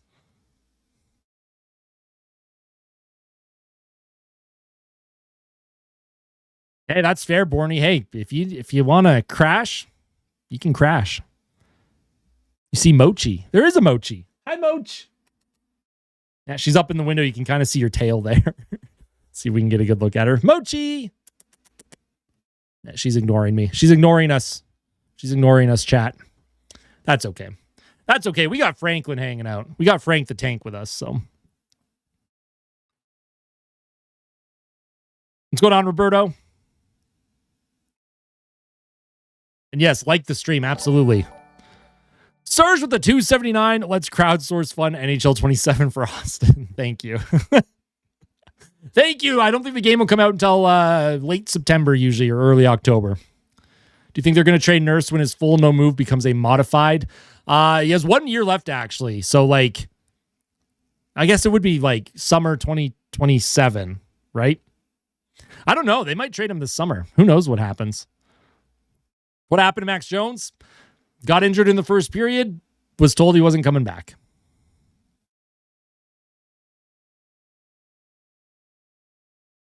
I hope, listen, the Oilers, they just need one, right? See if you can get this game to overtime, get your point, clinch your playoff spot, and then see what happens after that. But I am going to be right back for about 5 to 10 minutes. If you are a member of the channel, make sure you're spamming the chair emote. I still have to get emotes for Franklin, Kitty Kitty, and Mochi, because that'll be fun for all of you to spam as well. And yeah, like the stream if you haven't hit like yet. Subscribe if you're not yet subscribed. Help us hit 10,000 subscribers. I have a lot planned for fan appreciation for 10,000. I have giveaways planned as well. So if you want to be part of that, make sure you have subscribed to the channel. We'll see y'all very shortly, all right?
Guys, you know what I just realized? I still have this poll up, dude. I still have the poll up. What am I doing? Yo, Mistaken Mexican with the $20 super chat. Thanks for entertaining everyone. Share your real MVP. Here's to a huge third from the oil. That's so funny. That's so funny. If I go to a game, I should go live, but just have the chair up the whole game. That would be incredible. Could you imagine? That would be absolutely hysterical. Absolutely hysterical. I like that idea a lot. I think that's a great idea. Have it scheduled and ready to go. 3 hours stream of chair.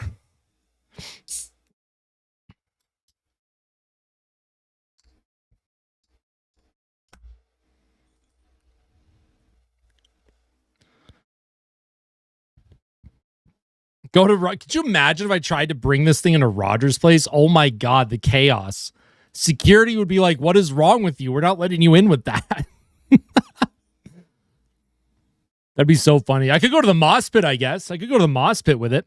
Yo, Nigel, thank you so much for subscribing, becoming a member. Appreciate that.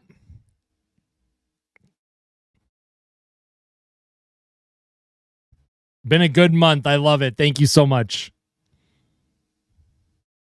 Guessing it goes to overtime? Well, the LA Kings, they are overtime merchants, so that is what they do. $6.99 now from Foreman Spikes. Chairs stream, please. I like it. I like it. I'll like that. That's funny. I also have to like Mistaken Mexicans $20 super chat as well. That's so funny.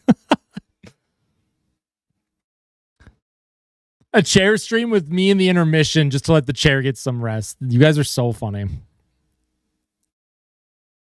Yo, Mike with the $10 super chat. Let's go, boys. Let's get 200 likes and some damn subs. Let's go, Oil. Do it for Leon. Let's do it for Leon. Let's also do it for Hyman and Dickinson and Yanmark and Max Jones now. Hey, thank you so much, Mike. I appreciate that. Chair stream with the cat sitting on it. Vegas is not. I don't think either team are technically frauds. The way the Kings play, though, is insufferable, man. The LA Kings, their style of hockey is just awful to watch. It is not entertaining. The Vegas Golden Knights, at least, will open it up if they have to. Shout out to Mike. Absolutely. Hey, appreciate that, Mike. Thank you for the $10 super chat.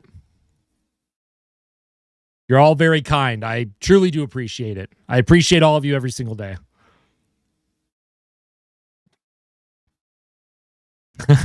I hope so, Danny. I hope so. There's a lot of work to be done, and there's still at least 1 point to get today here for Edmonton. I'd love it if they could tie this thing up and hopefully get at least 1 point.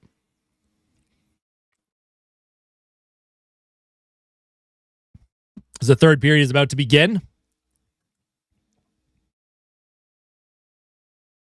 LA is all defense. Yeah, they really, I don't know, man. It's a brand of hockey that I don't like, but it works for them.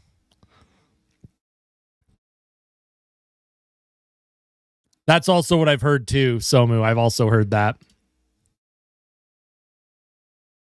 Well, oh yeah, the pineapple mango blast Rockstar.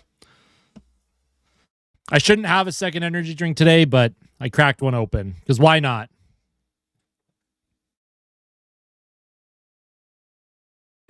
Doesn't work in the playoffs. It hasn't worked in the playoffs. We'll see what happens this year if they make it. Here's a high flip to the neutral zone by Connor Murphy. Panarin will come up with it. Actually, they're going to say glove pass, so he will not come up with that puck. Just add vodka. Absolutely not. Absolutely not. Do not mix alcohol with energy drinks. That is bad.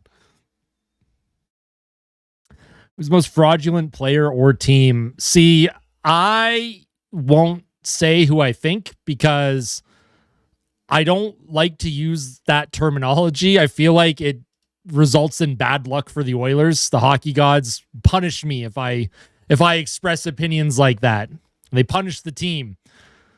So I use different terminology. There are teams that I don't mind playing against. There are teams that I don't mind watching. There's teams that I don't like watching at all. The LA Kings are one of those teams where I just don't really like watching the way they play. It bothers me.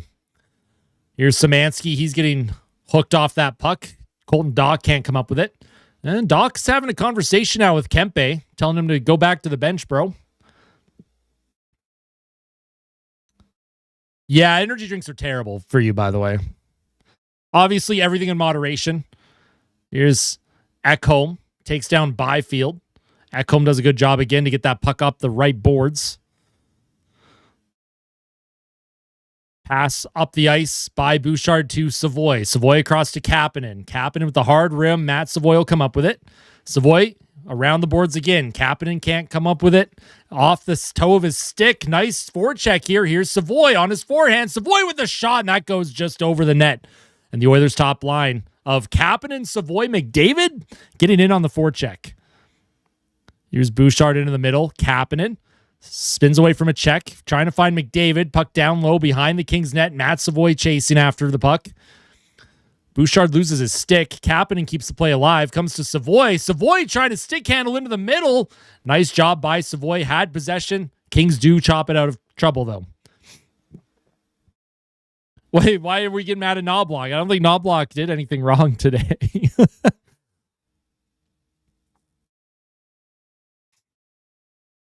Yeah, Matt Savoy was looking pretty good on the shift. Got a good shot away, and I don't know if that hit Forsberg in the helmet or not. It looked like it did. He kind of shook his head after.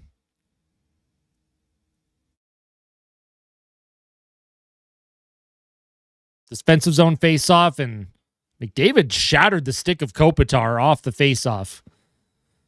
Here's Bouchard now. He'll wait for Edmonton to make a change. 18 minutes to go here in the third period. Shots are 16-15 Edmonton in a very low-event hockey game. Very low event.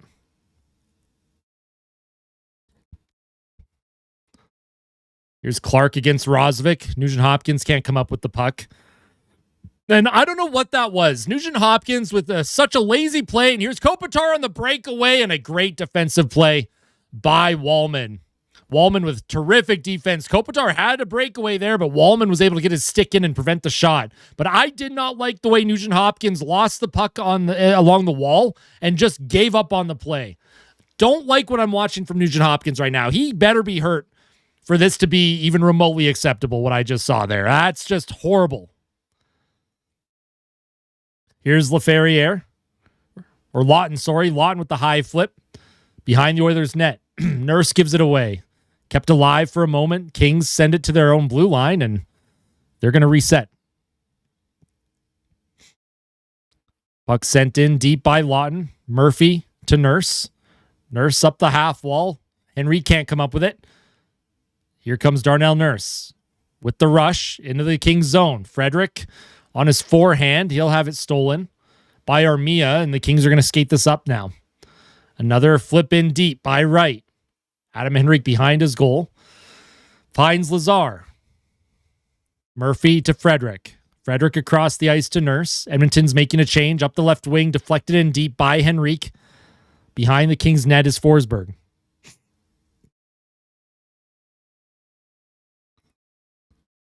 Here's Anderson. The hard rim. The dump and chase. Works for the Kings as they get it in deep again. Evan Bouchard will cut the cycle off.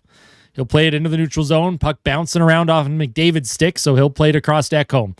And McDavid was, more clearly interfered with McDavid. There's no call there. It was a clear pick play. Didn't allow McDavid to get up the ice off the rush, and I don't understand, man. I just don't get it. I just don't understand how the refs can see that and not make the call. Here's Podkolzin. He'll skate it through the neutral zone. Podkolzin drops it back. Here's Kapanen. Right circle. Looking for a lane. Trying to get it out in front. Podkolzin's knocked down in front of the net. Kapanen to McDavid. McDavid spins away from Doughty. Doughty spins from Doughty again. Or McDavid spins from Doughty again. Here's McDavid. Centering attempt to Emberson. Kapanen to Emberson.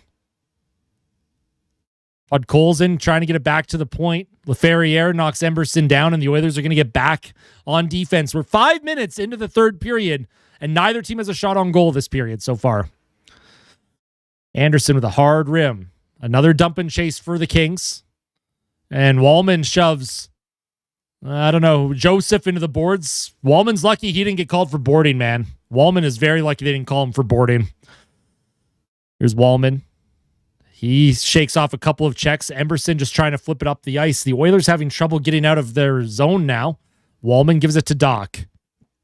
Doc chips it in, and he'll chase after it. The crowd chanting, "Ref, you suck," as if the Kings haven't gotten away with numerous infractions the way the Oilers have. So here's Trent Frederick. He'll send that puck in deep against Ceci. Chips it forward. Doc now can't come up with possession.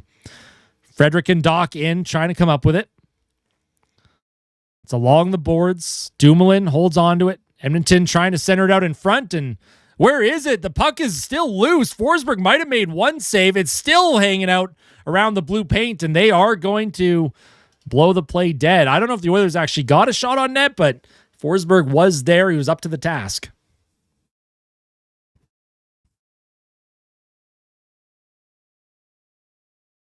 Yeah, the Avalanche did sign TJ Hughes.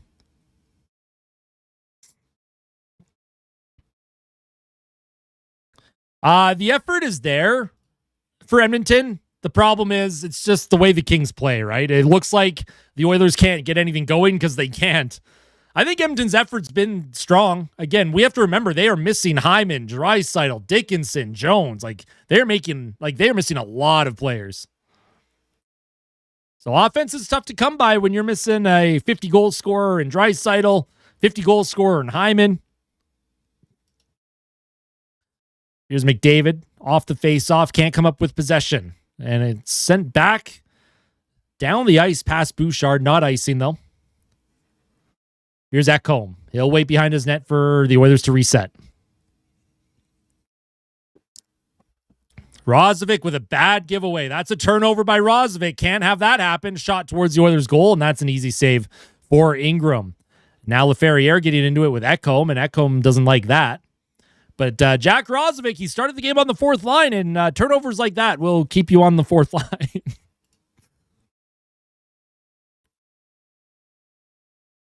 Exactly. I believe. Hope will never die. That's what they say in oil country.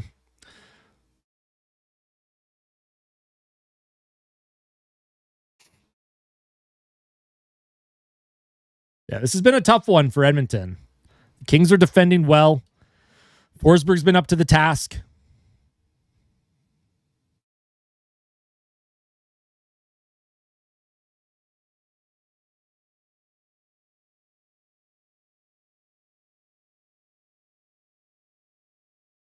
Losing to the Kings sounds right. Wait, what do you mean, Loom Tunes? The Oilers have actually kind of dominated LA over the past few years.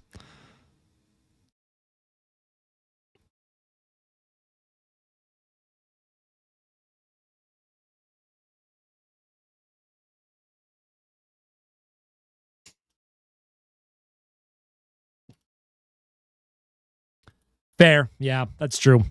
Well, there's lots of time, right? The Oilers just need one goal. You just need one to tie it. Ingram's been solid so far. The Oilers have the only power play of the game. They went 0 for 1, but they had a couple of good looks. Exactly. Lots of positivity in that chat. Let's do it. Let's keep that positivity up. Remember, the LA Kings are overtime merchants. We know this game is going to go to overtime. We need you to go and score a goal for us. Listen, I'm not much of a goal scorer. I can play defense. I can't put the puck in the net.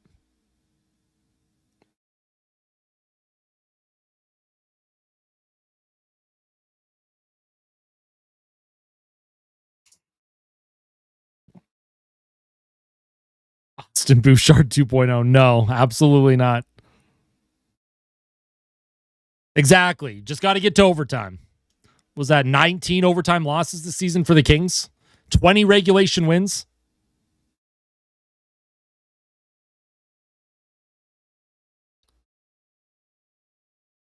All right, defensive zone draw. Oilers will come up with it. Rozovic skates it through the neutral zone with speed, trying to get by Edmondson. Here's Rozovic with a shot, and Forsberg's going to hang on to that. Nice job by Rozovic as he just was shot out of a cannon, making up for that turnover about a minute earlier. Nice job off the faceoff. It was kicked forward to Rozovic. I don't know who took that for Edmonton. Rozovic got by Edmondson, and a good shot, good save by Forsberg, though. Didn't have much of an angle. What's going on, Meepy? Oilers win the face-off. Murphy gives it to Roslovic. Roslovic spins away from trouble. Gives it to Darnell Nurse, who's going to activate here. Nurse centers it out in front through the blue paint. Nurse will grab it again. Here's Nurse. He's knocked off the puck. He's knocked into the neutral zone, and the Kings trying to move it up now. They would have had a 2-on-1. Oh, and Ingram almost shot that puck into the crowd, which would have been a penalty. Oilers bring it back in. Curtis Lazar for the Oilers behind the Kings net. He's circling from Kopitar. Lazar trying to come up with it. He'll play it back to Nurse. Nurse with a shot towards the goal in front and a rebound. Trent Frederick can't bury it. Trent Frederick's been all over it today for Edmonton. Just can't quite put it into the net. Good save by Forsberg. That's true, Somu. I don't know if these two teams will meet in the first round, but that would be crazy if they did. Szymanski looks like he took a stick up high. He reacted like he did. He went down, but Cody Ceci will skate it up. Snaps it into the Oilers zone. Emberson around the boards to Wallman. Wallman along the half wall to Frederick. Trying to give it back to Wallman. Puck comes to Emberson. Here's Wallman. A couple Oilers fell there. Laferriere or Lawton shoved Szymanski away from the play.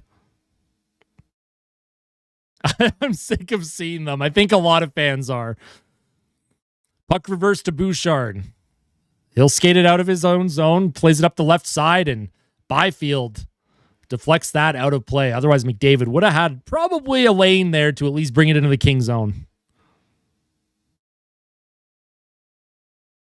The Mammoth would be a very entertaining series. The Mammoth would be very entertaining. What kind of worries me about the Mammoth is like a lot of their players are young. So like, would they feel the pressure? I know they're not battle tested like the Oilers are when it comes to playoff hockey. So that could work in their favor, right? They're just going out there and playing. And the pressure would be on Edmonton, I think. The Utah Mammoth are actually pretty good. But the Kings could finish in a top 2 or 3 spot in the Pacific, which could happen. Like there's still math available for LA to finish top 3 in the Pacific, or top 2 in the Pacific. Sorry, top 2, 3. In any case, it is still technically mathematically possible for Edmonton to meet LA in the first round.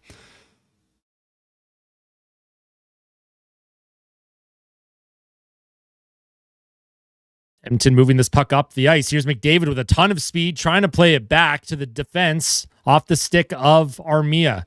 Armia can't get it by Ekholm. He's knocked off the puck. And here's Evan Bouchard. I'm with you. I just want entertaining hockey. I'm 100% with you. This might be one of the least entertaining games I've watched all season, just in general. Here's a McDavid pass in front. Kapanen can't come up with it. And Nugent Hopkins skates over the puck again. Just if he's using his stick instead of his foot, he's fine. But he decides to try and kick it forward when he had a chance to just get his stick on it and put it on net. Connor McDavid will rush it up the ice now. 11 minutes left in the third period. Up to Bouchard. Drop pass to Podkolzin. And he had Roslovic wide open, who he could have passed to. Roslovic would have had a lane, a breakaway. And Podkolzin with just a shot from distance that went wide. And Podkolzin just needed to be a little bit more aware of who he had on the ice there, I think. Here's Darnell Nurse behind his net. Murphy up the middle, deflected in deep. Cecil chase after it. Behind his goal. Podkolzin's hit. And here's Nurse. Nurse throws the puck through the middle, goes off of a Kings stick into the Kings zone. Dumoulin up the right boards, and the Kings are going to have a 3-on-2 here. Here's Kempe to Panarin. Panarin to Kopitar. In front, here's Clark. He double clutches. Clark doesn't get the shot off. Here's a play in front now. Here's Podkolzin. Podkolzin with Frederick. Frederick, 2-on-2. Trying to send it across the ice to Nurse, and that was behind him, and the Kings are going to skate it forward. The Oilers had a 3-on-2. Did not get a shot on net. Kempe towards the goal. Here's Panarin now for LA. Comes to Kopitar. Off of his stick, back to Clark. Clark's going to get checked by Murphy. Puck goes behind him.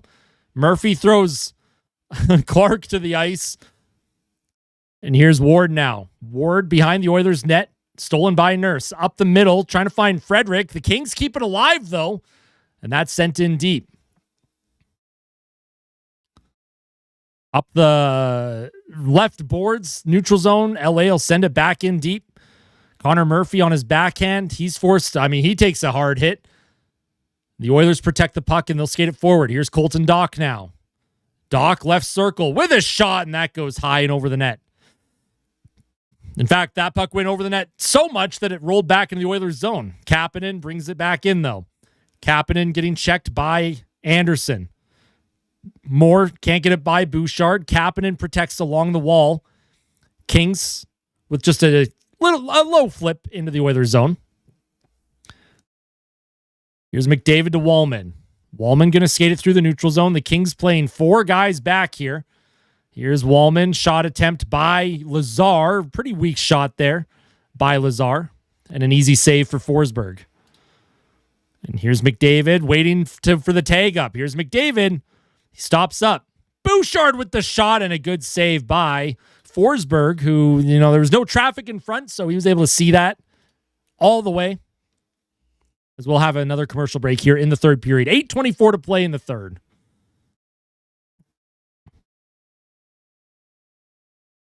Roslovic took a stick high. It looks like Roslovic's going to the room now. I don't know what happened to Roslovic there, but he's going down the tunnel.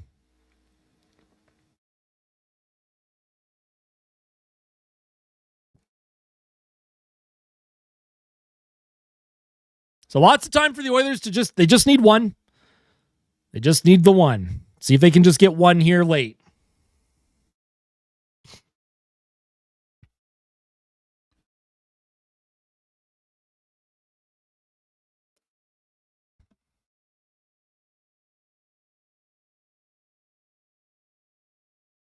Injury prone galore. It's brutal, man. The amount of injuries to this Oilers team right now is just crazy. I think the effort's there. Listen, I know people are saying that the Oilers haven't put the effort in. I think the effort's there. It's just how LA plays, man. It's just a suffocating, gross, boring style of hockey. But I think the effort is there from Edmonton. You have to remember how many players are injured right now. A lot of their top guys are out. The Oilers are what? 6-1-1 in their last 8 games or something, or 7-1-1 in their last 9. Like, the Oilers have played really good hockey lately. And that is with injuries to Draisaitl and Hyman. Right now, Forsberg's been the difference. He's made a few big saves here, and the Oilers just haven't been able to get anything through.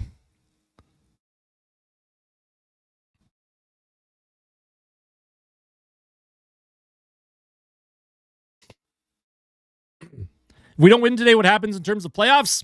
You have another chance to clinch. I forget which teams. Hold on. We'll take a look. Because the magic number's only 1 for Edmonton.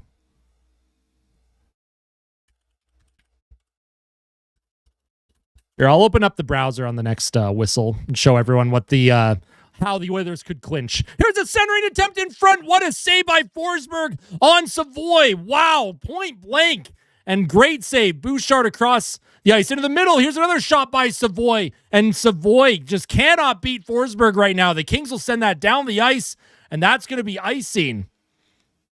Not icing. Never mind. I thought it was going to be icing. Wow. Couple incredible saves by Forsberg on Matt Savoy. Holy smokes. Here's Ekholm. Savoy towards the goal. It comes in the middle, bounces over McDavid's skate. Ekholm sends the puck around the boards to Savoy. Here's Bouchard, keeps the puck alive behind the Kings' net. Edmonton can't come up with it. Adam Henrique out there for the Oilers. Puck is going to be knocked forward. Ekholm to Bouchard, back to Ekholm, and the Oilers are going to reset. The Oilers have had their chances, man. Oh, and Moore again interfered with McDavid. Another pick play in the neutral zone. That's crazy. That's 2 times Moore has picked McDavid away from the puck. I don't know how the refs have missed 2 of those this period. Absolutely wild, man. Absolutely wild that Moore has done that 2 times in this period, and there was no call. Here's Kapanen for Edmonton. Knocks that clearing attempt down, sends it around the boards. LA, Panarin can't clear it. Puck bouncing around here, and the Kings are going to come up with it. Kopitar overskates it for a moment. Capping it on his backhand. Can't get it in deep. Murphy trying to grab it. Nugent Hopkins now into the middle. Here's Nurse. Nurse with a shot, and that deflects wide of that. Here's a rebound in front, and a save by Frederick, or saved by Forsberg on Frederick, as the Oilers have really turned it up in the last couple of minutes. Is it Sutherland reffing this one? If it is, that makes all the sense in the world. If it is Sutherland, that makes all the sense in the world.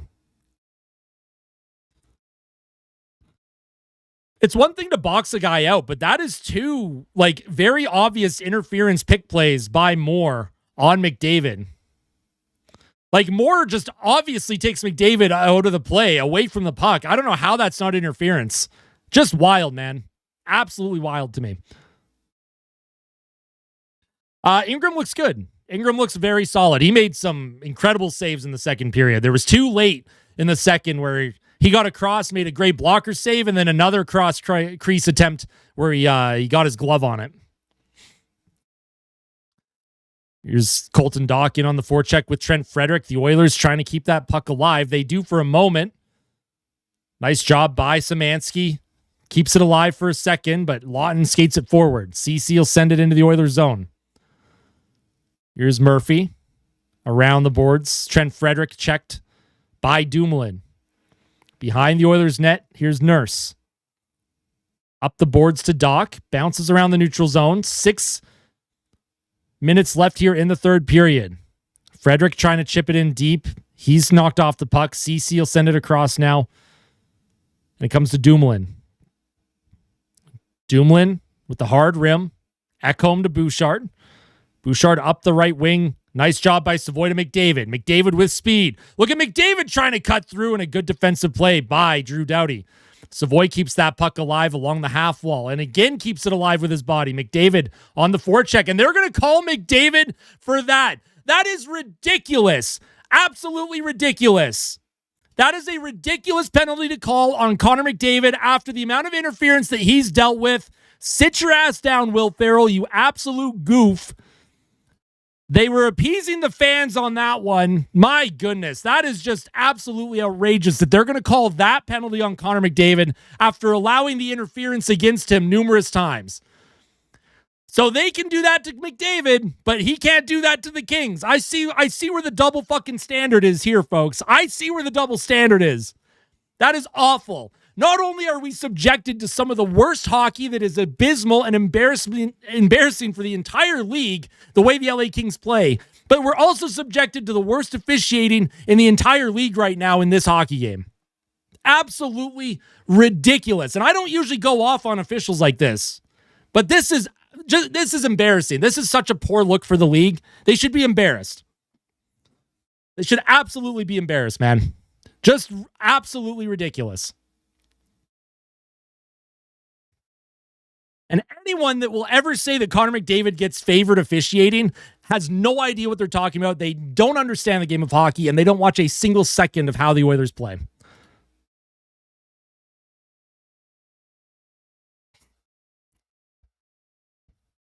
Brutal, man. And the league allows sports betting? You're allowing people to bet on this shit? That's horrible. Horrible. I would absolutely check that official's Bet365 app.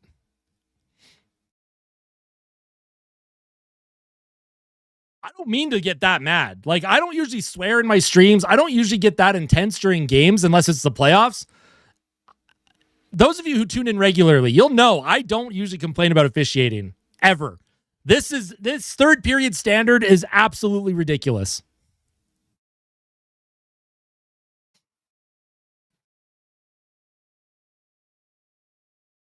It's just such a bad look for the league, man. It's such a bad look.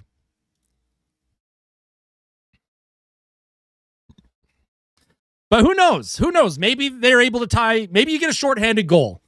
Maybe the hockey gods will give them a little bit of a break here. Maybe you get a shorthanded goal. The team has been pretty okay on the penalty kills, so. Oops. All right, so off the face-off, puck is going to be sent down low. The Kings now have a glorious opportunity to go up by 2. Here's Clark, Doughty, one-timer in front. What a tip in front, and what a great save by Connor Ingram. Laferriere got that tip right at the top of the crease, and Ingram made a great reactionary save. You're going to get that ref fired. I don't think they're going to listen to you. No offense. All right, 1:25 left in the power play for the Kings. Puck goes by Ingram behind the net. Laferriere around the boards. That'll come to Panarin. Panarin plays it back to the blue line to Clark. Clark to Panarin, left circle, across the ice to Kempe.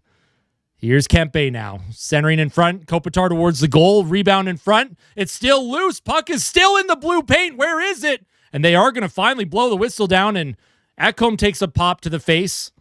Bouchard getting involved here as well after the whistle. So about 1:03 left here on the power play for the Kings. Cool, let's hit 200 likes. If you haven't hit the like button on the stream yet, make sure you hit that like button. Like I said, I apologize for getting heated the last couple minutes. I'm usually very family friendly. I usually don't swear, and I usually never, ever complain about officiating. But this game has been frustrating to watch because of the style the Kings play. But then the officiating standard in this third period is just completely out to lunch right now.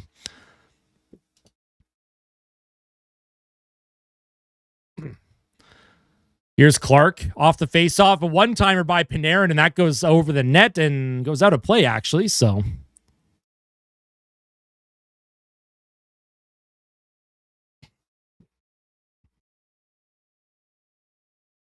I agree, Liam.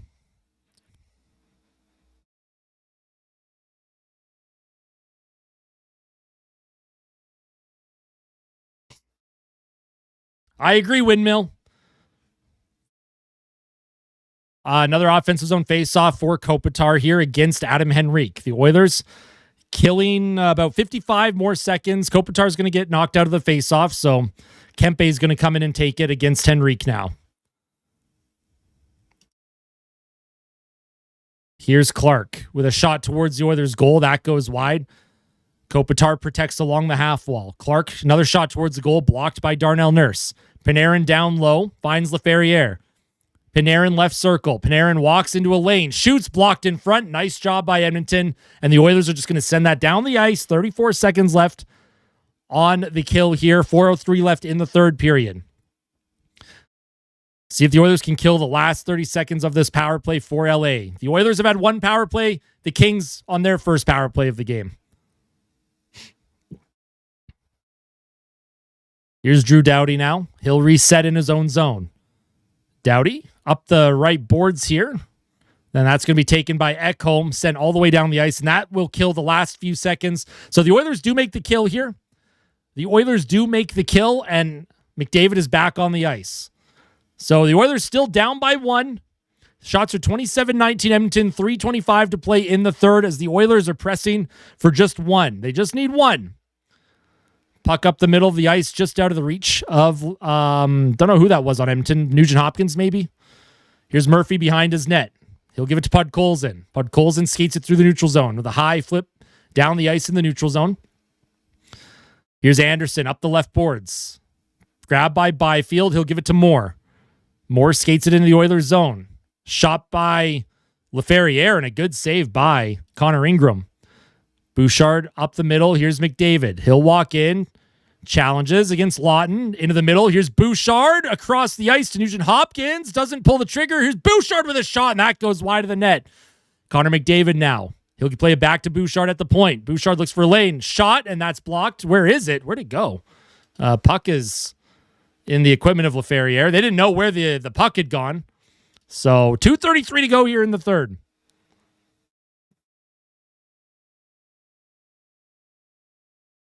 Now, I do have chat hidden for the final bit here, just so I don't get spoiled if there is a potential goal. We'll see if the Oilers are able to tie things up. Only 2:33 left. They are running out of real estate. They're running out of runway in this one to tie it up.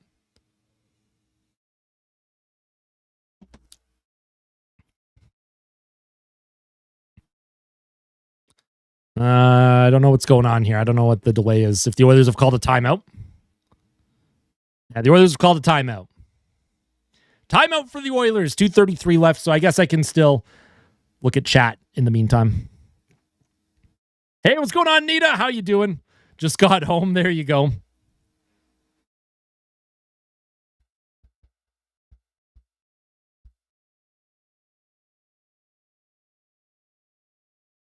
I'm not morally obligated to hate them, yet here I am. There you go, Somu. All right, Connor Ingram is on the bench. The Oilers called their timeout. 1-0 lead for the Kings. I have chat hidden. I don't want to be spoiled on a potential goal here, so I do have the chat hidden for myself. I cannot see what you all are saying. 2:33 left in the third. The Oilers are going to do their best here to try and tie this thing up. Connor McDavid's out there for the Oilers. He'll take the face-off. I don't know who is all out there for Edmonton. Looks like Podkolzin, Roslovic, Nugent-Hopkins, Bouchard, and Ekholm. I would have liked to see Savoy out there, but that's fine. Empty net for Edmonton. Off the face-off, McDavid wins it. Ekholm sends it behind the Kings' net. Podkolzin around the boards to Nugent-Hopkins. Reverses it to Bouchard. Bouchard waits, fires off of a leg, and that's blocked. And Byfield with the shot block, and Bouchard's forced to send it back down the ice. Along the half wall, McDavid grabs it to Ekholm. Ekholm sends it behind the Kings' net. Podkolzin around the boards, near half wall to Nugent-Hopkins. Here's Podkolzin trying to cycle it to McDavid. He's checked by Doughty. McDavid to Ekholm. Back to McDavid. McDavid, he needs support. Roslovic trying to grab it. Here's Roslovic, chips it behind the Kings' net. Podkolzin can't come up with it. Around the boards, Bouchard's going to pinch up to keep the play alive for a moment. Edmonton trying to keep the play alive here in the third. Here's Nugent-Hopkins fighting for it. Roslovic can't grab it. It's still loose. Here's Byfield up the ice, down the ice. That's going to be icing on LA with 1:30 to go here in the third period. So 1:30 to go here in the third. And the Oilers are, the Kings are tired. Obviously on the icing, you want to get to that face-off dot as quickly as you can. Another face-off in the offensive zone. Connor McDavid will take it for the Oilers. Couple of tired Kings out there. Here's McDavid back in the face-off dot against Byfield. Net still empty for Edmonton. Nugent-Hopkins checked off the puck. Off the face-off, and Wallman can't come up with it. Here's a backhand towards the Oilers. Goal doesn't make it, and Evan Bouchard now will grab it for the Oilers. Here's Bouchard. Minute 15 to go. He'll drop it for McDavid, the slingshot maneuver. McDavid enters the Kings' end. Here's McDavid now. He'll play it back to Bouchard at the point, across to Wallman. Wallman, wrist shot towards the goal, blocked in front. The Kings will send it down the ice again. That's going towards the net. That will go wide, and that is another icing on the Kings with a minute left. 1 minute left here in the third. Another offensive zone faceoff for Edmonton. Shots are 27-20 in favor of the Oilers. Pushing here to tie this game late. Here's McDavid against Kopitar. And they're going to redo that one. McDavid waiting for the reset. McDavid's having a conversation with the linesman. And I don't know what's going on here. I don't know what the score clock maybe needs reset. I don't know.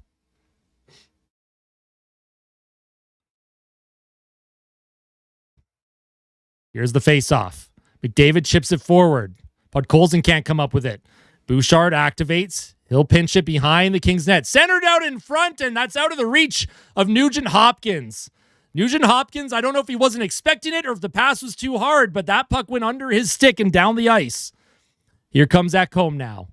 He'll skate it forward with another dump into the Kings' zone. Savoy is going to come in and chase after it. Edmondson around the boards. McDavid comes up with it. McDavid's tripped up. No call. And the Kings send it down the ice, and that goes wide again, and that's going to be icing against LA. I don't understand how they can't call a trip there. McDavid was very clearly tripped in the corner, and there was no call. Of course, Sportsnet probably isn't going to show the replay because they don't ever know what happened.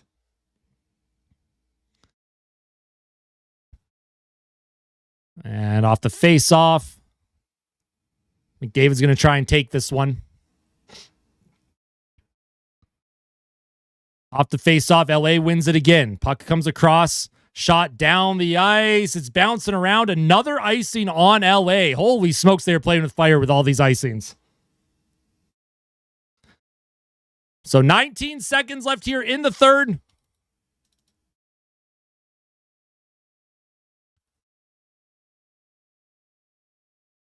I love how Sportsnet isn't showing the blatant trip on McDavid there. That's funny. So here's Nugent-Hopkins. He'll step into the faceoff dot against Kopitar. Need a faceoff win, Nuge.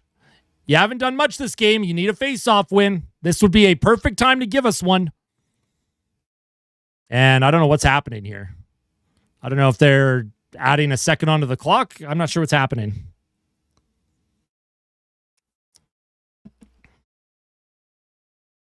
Nugent-Hopkins steps in against Kopitar.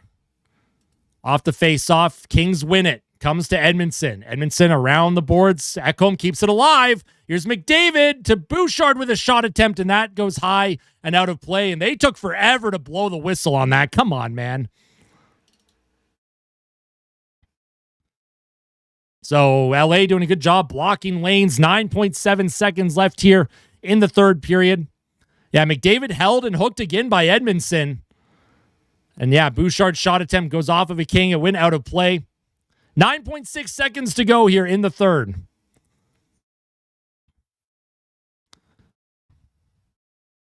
Here's Curtis Lazar. He'll step into the face-off dot to take this.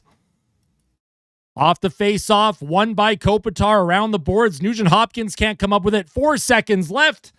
And that puck is just going to be held against the wall. 1-0 LA wins in a horrifically officiated game, a horrifically played game by the LA Kings, an embarrassment to the National Hockey League from an entertainment perspective, as the Oilers will not clinch after this one. Just horrific game management there. Horrific game management. Just awful game management. That's what it is. It's game managing. It's game managing. The Oilers, I thought, played a good game. I thought they had good looks, but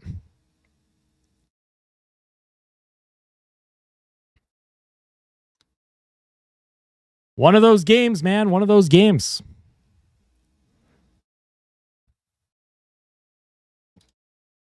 Worst game of the year. Least entertaining game of the year. Least entertaining game of the year and potentially the worst officiated third period of the entire season that I've seen. So it doesn't matter. In the grand scheme of things, it doesn't really matter in terms of standings, right? Like, obviously, the Oilers, they control their own destiny. They're still going to be a playoff team. They're just not going to clinch after this game. They still have other clinching scenarios, so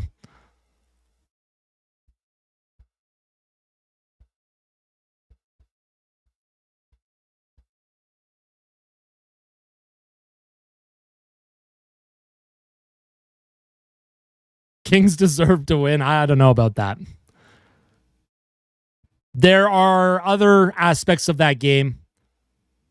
What if we don't clinch? I mean, the Oilers are going to clinch. They're still first in the Pacific. Like, am I watching the Frozen Four? No, I don't think so.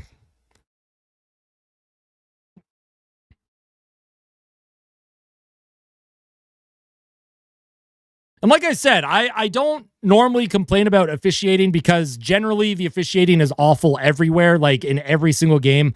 But the way that third period was officiated was very, very clearly, we're going to allow LA to do whatever they want, and we're not going to give Edmonton anything. So, which is totally fine. It happens. Maybe the Oilers get the benefit against Colorado on Monday. So we'll see what happens. But Connor Ingram played great. The Oilers, listen, it's going to make the Kings fans happy. They get a win today against Edmonton, a team that has beaten them 4 years in a row in the playoffs. It's fine. They can have this one.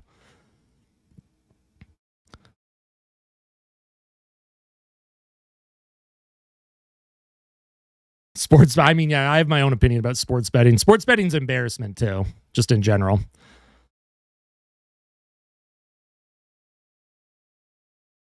If Winnipeg loses, we clinch. So we got to hope for a Winnipeg Jets loss now, I guess.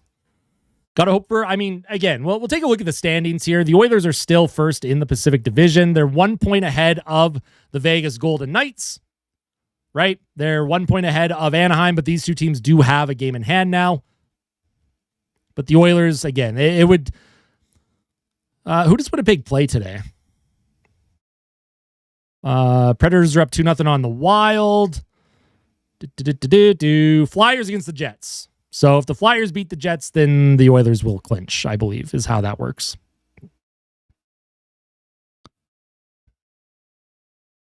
But I'll get the post-game fan reaction up a little bit later today. I'm probably going to go have some food and then just take a breather because I don't want to be freaking out too much. We're too late in the season. There's too many injuries to this team right now for me to be that concerned about a loss to the Kings in game 80 of the year. But yeah, we'll see what happens, folks. I appreciate everyone that tuned into the live stream today. On your way out, hit that like button and subscribe to the channel if you're not yet subscribed, as we are 120 subscribers away from 10,000.